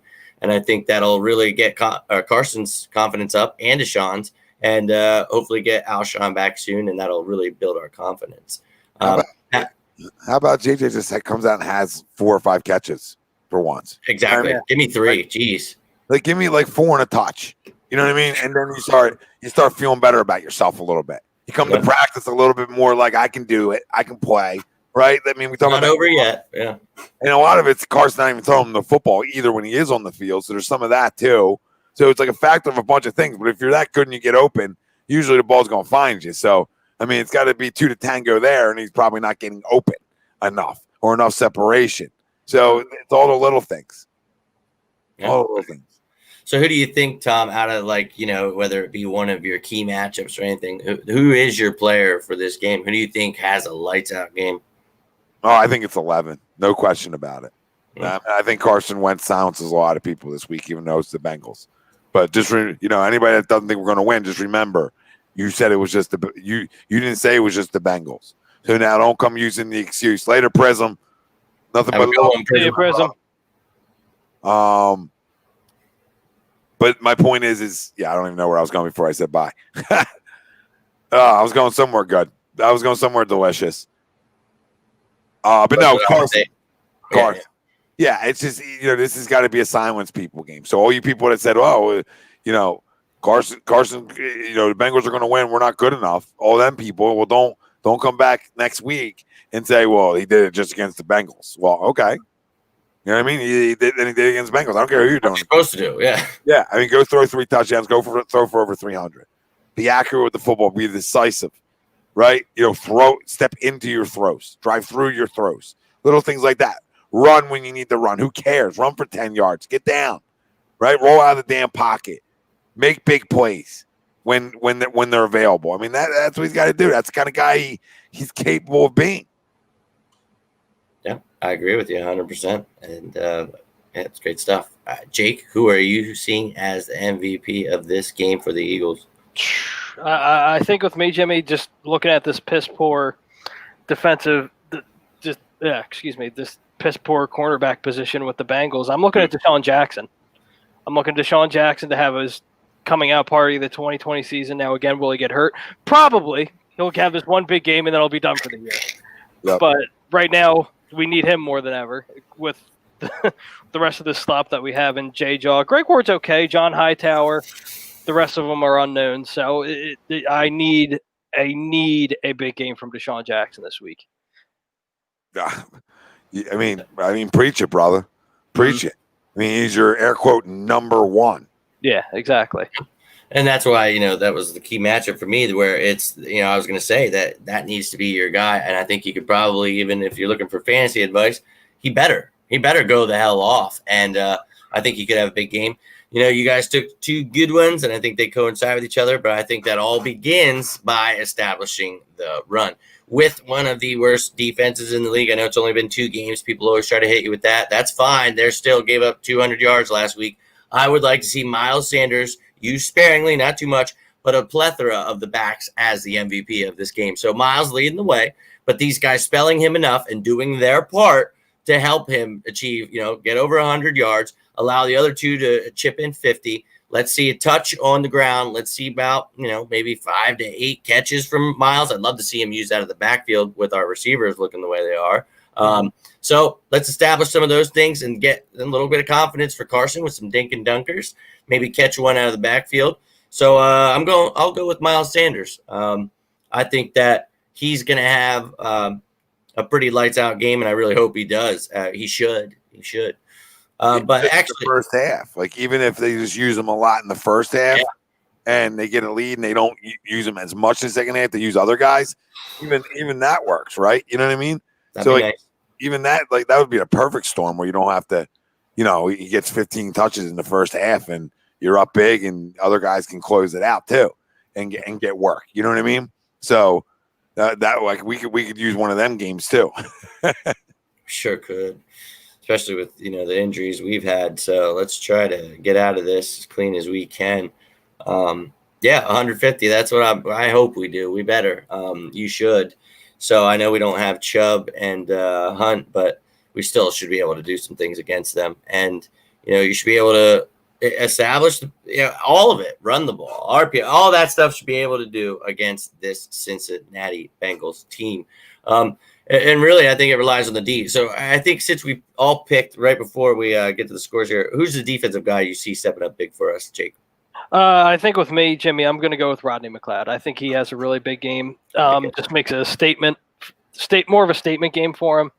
Just obviously, since Malcolm Jenkins has left, he hasn't really made his presence felt necessarily. I mean, he had a couple plays here and there early on this season, but I think he has like a pick or so, and then just makes his presence felt in the backfield. I like it. We got Bobby saying here, Miles and BG. I dig it. Okay. Tom, who you got on defense is your MVP? It's got to be BJ.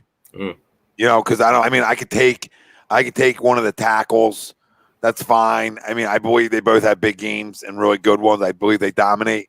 But I'm going to go on the outside. I'm going to go to my real leader of this defense. When you talked to Gunner earlier, and that was the one question I mainly had for him, because it always seemed like a genuine relationship. And from our run, I mean, I feel like BG was the emotional and the talking leader of this football team, like one of the big ones. So I wanted to know if that persona that I thought he was really who he was. And I was glad to know that, just as a guy who loves his team, that I can read that, and we can read that kind of thing and be like, all right, yeah, we knew that. You know what I mean? So I love it. I love him. He became I liked him on draft day. I didn't hate the pick. You know what I mean? And, he wasn't Earl Thomas, but he became, in my opinion, just as damn good for this organization as Earl Thomas was for his. So let's go, BG. Need you. Must winner. need you more than ever to show you to have a huge presence Sunday. Oh, I'm all about it. And yeah, it was a great question, and you talked about, asking Gunner that, and he literally, it was about perseverance and having that kind of fight. And that's the kind of person we need right now more than ever. So that would be great for him, be great for the whole defense. So I'm with it. I was going to ride with that one if you didn't. So I like it. But I'll say Malik Jackson. Let's hope that he gets that pressure and allows all those other guys to feast. So let's hope he crushes Mixon and Burrow if he can, and fills that void while Cox is gone. I'd love to see Hargrave back too. But yeah, I'd love to see that. That would excite me very much. We got to get after these guys to shut it all down. Mm-hmm. Now, Tom, look at this. You've got yourself a fresh 20 minutes here. What are you thinking about for the score of this game coming this Sunday? Well, you know what? Before Jimmy, with all due respect, I'd rather Joe Burrow fan club. Jake, go first, sure. Yeah, you know what? Let the Joe Burrow fan club lead this party off for this one. What do you got first, Jake? Yeah, I think with me, Jimmy, with me, to be honest, I think the defense is going to struggle this game, but I think also it's going to be a real back and forth game. Carson's still going to struggle a little bit, but he is going to improve. Same thing with Joe. He's going to have his rookie hiccups here and there. It's going to be a back and forth the entire game. But to be honest, until proven otherwise, and by God, I hope I'm wrong, but if Fletcher Cox isn't in on Sunday, that's going to be a big factor for me. But to be honest, based on what I've seen these past two games, I'm having the Eagles lose a close one, 23-21 Cincinnati. Ooh. Did me dirty. All right. He's being real with us. Tom, you want me to go, or you want to throw yours out, man? Oh. Tom. Oh! Oh, that's awesome. Yeah, I'll punch him for you, Tom. He left. Oh, man. Oh, no. He'll be back. I think this defense could there he is. Oh, here he is. Let's let him talk. Well, you know what? I didn't really mean like the whole suit. I just wanted to drop to the bottom. But it still did it. It still did its job. It did. I laughed a lot. Because what I don't understand right now is, where did you have this football team before the season started? Let me think. I think I had them like 10-6. That's what I had them, 9-6 or 10-6. I'm sorry. And you don't have them beating the Cincinnati Bengals Sunday? Again, it's just going based off what I've seen these past 2 weeks. And again, hopefully I'm wrong, but right now from what I've seen, I just can't. I don't see it. I don't see it. And again, if, like I said, Fletcher Cox is a game time decision, and if we don't have Fletcher Cox, hold on. With all due respect to Uncle DM, okay, he can kiss my ass this week. I put a lot of money in 2 other guys up there too that need to come perform. So it's not like you're going to the backups here. You're going to 2 proven defensive tackles in the National Football League that should be able to get it the hell done against one of the bottom tier football teams in this league. Okay, they upgraded at the quarterback position. Congratulations, he's a rookie. If I expect a rookie should not beat this football team on Sunday. It'd be a flat out disgrace if a rookie beats this football team on Sunday. And I completely agree with you. Yeah, if you're right, I'm gonna be fired up even more. Okay, but the fact that you had them at 10-6, you can't stop. You can't stop now. You got a chance to go 2-2 in your next 2. We don't want to look ahead, but we got an opportunity to win a football game on Sunday and get to a locker room with a win. And I don't. You're better than this today. All right, you're talking this shit into existence today. This is what you're talking into existence. Don't like. I hear you. What you watch. I got that. What you watch is not a good football team over the first 2 weeks. Couldn't agree with you more. What you watch, it's hard to pick this football team. Right. Agreed. We're right there. I'm right there with you, Jake, on that point. But I can't waver for what I think this team can still be, though, or what I thought they're going to be right now. I can waver real quick. Yep. Sunday night show and agree to disagree. I can be wavering real fast, right? But right now, I'm not going to waver on them yet. I'm not happy, disgusted on what I've seen so far, but I got to believe in my quarterback still. I got to believe in my goddamn head coach, hopefully, and I got to believe in the rest of the leaders of this football team to show the hell up on Sunday. I don't care if Fletcher Cox is up in a booth with Jeffrey Lurie. Malik Jackson and Hargrave need to goddamn eat that. And Brandon Graham and Derek Barnett, 14th overall pick in the draft. You can't beat whoever the hell their goddamn left tackle is. Okay, I mean, come on. These guys can't eat up front. I got a big money corner. I got another corner who claims he's the best in his position in the league. I mean, these guys can't eat against the worst football team from a year ago because they upgrade their quarterback. They're going to come in here and beat us. Or wherever the hell the game is, doesn't even matter because no fans. No. My quarterback's going to put up 21. My other's going to put up 21. I hope not. It's a Jake said. I know. I'm with you, Jimmy. I hope not too. But again, it's based off the play I've seen the past 2 weeks. And again, I'll preface it again. I hope I'm wrong, but just based off what I've seen these past 2 weeks, I just it leaves a bad taste in my mouth. Oh, taste is the wrong word. All right. Wes, look, I don't agree with it. I got a roll job happening here. I mean, I'm going to bring the people right back in. Come on, right back in. Sit on Daddy's lap. Yep. Here we are. Santa's home, giving out gifts. And calm it down, Steelers fan. The gifts of 34-21 Eagles win. Ooh, close to mine. Okay. Guys, this is a game we should dominate. It's a game to dominate. Yep. All right? If it's close, like Chrome said, 27-23, fine. I don't care how to Bryant Daly, 28-24. I don't care what you guys throw out there. A dub's a dub. I need to get there with a dub. Yeah. Now, my prediction on how I feel the game goes could be wrong, but I think they light some lamps. I think they score points. I think this defense takes the football away. It's got to happen. It's a rookie quarterback. Santa's here. You know, I got us at an 11-point win, man, 34-23. So I'm with you, brother. Let's get this W. B, I'm not going to say your last name right, so I'm just going to avoid it. And so, B Soko, 31-27 Birds. I'm good with that too. Anyway, you get to me in the locker room to win. I think my quarterback's going to come out and shine and ball out, and my defense is going to get off the field on goddamn third downs and take some footballs away, maybe a couple strip sacks. Let's go. It's a rookie quarterback. It's a rookie quarterback against a big money defense. Show the fuck up. Yep. And I think, they only get 23 points because they get some dirt time. I gave them that at the end. I think you're looking at a game where we dominate most of it, and hopefully, we're up by a lot, and they just, have 17, get a couple field goals at the end. But, yeah, I think an 11-point victory would make me happy because, like Tom said, we just need to get a damn W, man. It doesn't matter at this point. And, Jake, all right, man, you want to throw that bad stuff out there? I don't want it. I don't want that bad juju. You don't put that evil on me, Ricky Bobby. So I love it, Tom. I'm riding with you. Jimmy, a lot of Eagles wins come flying in. Philly guy. Love it. I love you guys. 13. I would kiss somebody for that one. Loving you guys. Don. What was Don's? 38-34. Ooh, shootout. I like it. Shootout game he's got. Bryce was 35-20. And she was 34-27. So a lot of Eagles. Let's go.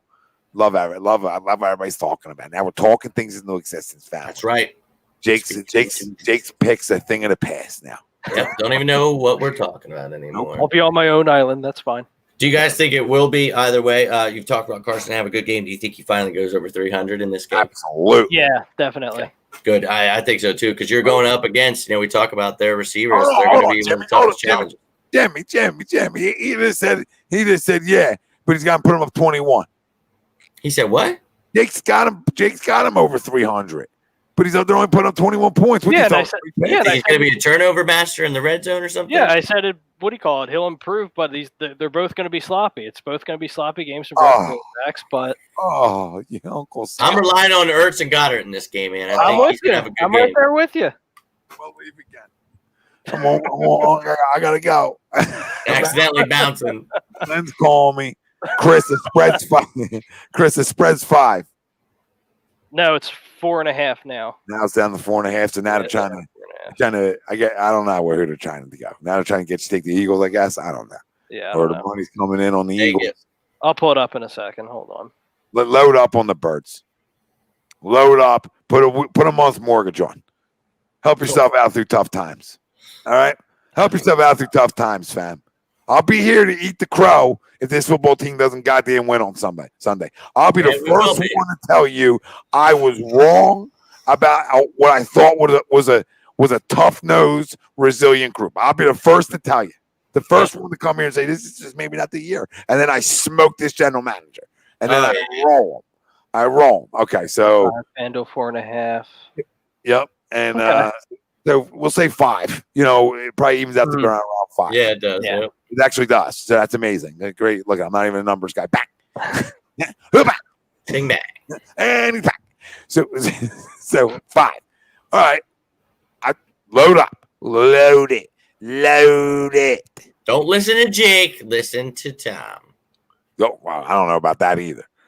You might want to listen to Jake. On the score. That's all I'm They might cover and freaking Carson throws 3 picks. I can't talk like this. Oh, no more No negativity. turnovers. No turnovers from our quarterback Sunday. Yeah, None. that would make me the happiest person I've ever been. But you did say something interesting there. Jake referencing, 10-6. Where do you guys see right now? We're 0-2. So how do you see us right now? Do you still think?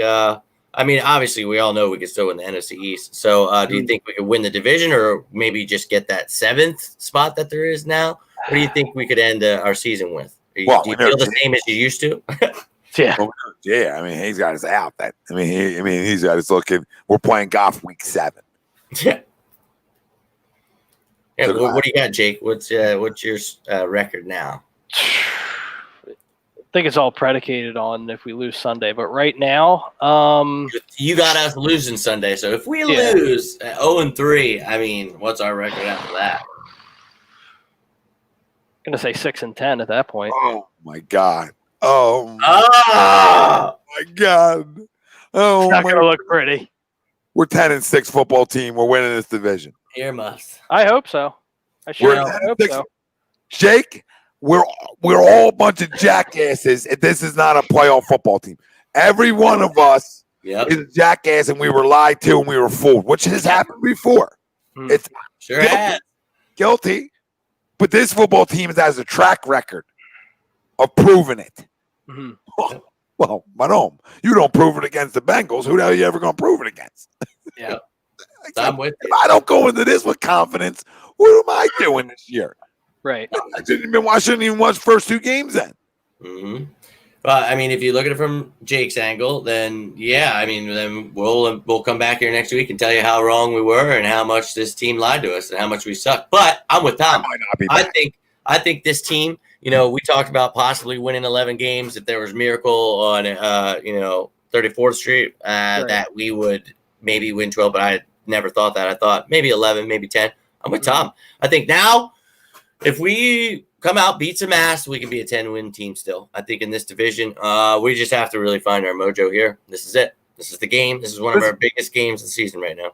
You could go, okay, you could run it. Like, I'm not a big schedule guy, but you could run win, then in San Fran. Okay, either win one of the 2, Baltimore or Pitt. Okay, so you're 3-3, and then you win the Giants, or you lose both of them and win the Giants, and you're what? What are you then? So you'd be. That's what you said. Sorry. Okay, so you win Cincy, you win San Fran, and you're 2-2. All right, 3-3 then. You can even lose Pittsburgh and Baltimore. Right, go to 2-4, come back, beat the Giants, and be 3-4 at the break. Okay, you could be 3-4 at the break, or you could be 4-3 and steal one of them too because you're playing decent football. Because now you are 2-2, right? So it's still there. It's still there. Like, okay, Pittsburgh and Baltimore, both damn good football teams. Well, I still feel like we could beat Pittsburgh. I still feel like we could hang with Baltimore if our defense is what we think they are. You know what I mean? So I'm not saying we will, but even if we don't, you can still beat the Giants and come out 3-4 and still be in the hunt. Still be in the hunt with then Dallas right out the chute. And what we've seen from them is it's nothing to be excited about. The only thing that scares me is how they won that game. Because we won a game like that in our Super Bowl year, and you know what happened after that. So we won a crazy game. Don't you? The more negative stuff, you guys putting it out there. That's just, I got to be real to the people. I hear you. I'll tell them the truth, all my feelings, and that's scary. To your balls, yeah. I'm scared, Jimmy. I'm scared. I'm scared to death. I'm with you. Scared to death that now this football team wins a game like that and they run off to the division and they're in an NFC title game. Oh, but I'll tell you one thing though. This could be a 4-3 football team right at the break. Mm-hmm. You know what I mean? You could lose one more game, or you could be really bad, or you could be 3-4, which is probably the more realistic result. Well, you got 8 games before that bye. You got the Giants and Cowboys right there, and then the Cowboys are before the bye. I thought and then you got Giants again after the bye. Okay, Yeah. then you win both of them. You're 4-4. Yeah, and you could beat Giants again, right? Go 5-4, get a little momentum. Yup. I mean, you're right there to go 9-7, 10-6 if you do it right. Right. Cleveland, Which wins this division. Yeah, then you got Cleveland, and then you go against Seattle, and then Green Bay, and then New Hard Orleans. matchups, man. And Holy. the Cardinals. but that's when we play our best football, boys. Yeah, So- I hear you. I'm with you. And how do we know that freaking we see Green Bay and Aaron Rodgers is healthy? Or we see New Orleans? We don't know what these guys look like at the end of the year. Exactly. Right. You heard me earlier talking to Derek Gunn, and I literally said, this is our best football. Me, Tom, Jake, all of us have literally been saying, we don't want to be in this predicament, but damn it, we want people to sleep on us. That's how these players react. That's how they play better. They come out and they beat your ass. And this is the team that you come out and you beat their ass. And if you don't, then I'm coming back pretty pissed off next week because I'm already feeling it. I swear to God, if we lose, it's not okay. And we've been lied to. You're right, Tom. And I don't like liars. So we will figure out what we're going to do to Howie, but you will feel my wrath, young man. But we're rolling up here at the end. Any final thoughts you want to get into? Good 5 minutes here. So anything that, we missed out on that you want to talk about here, Tom? I mean, besides the Phillies stinking. Yeah. But no, I mean, Eagles wise,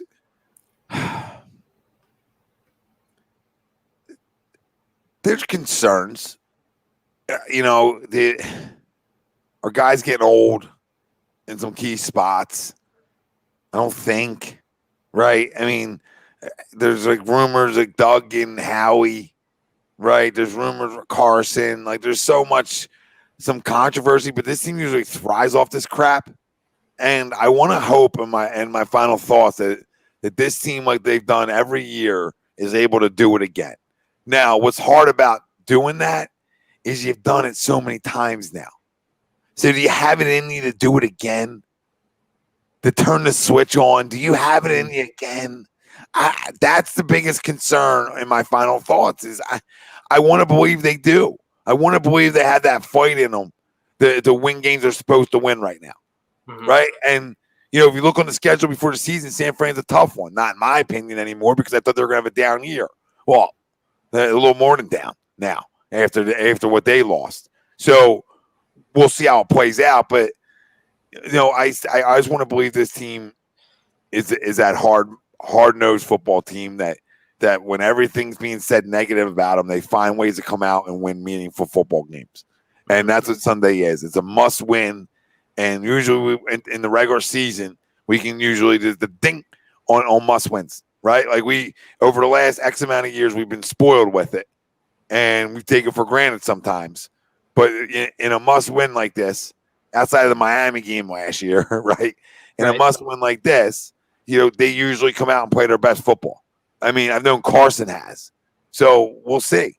We'll see. But that's my thoughts. Can they do it again? So 2017, they did it.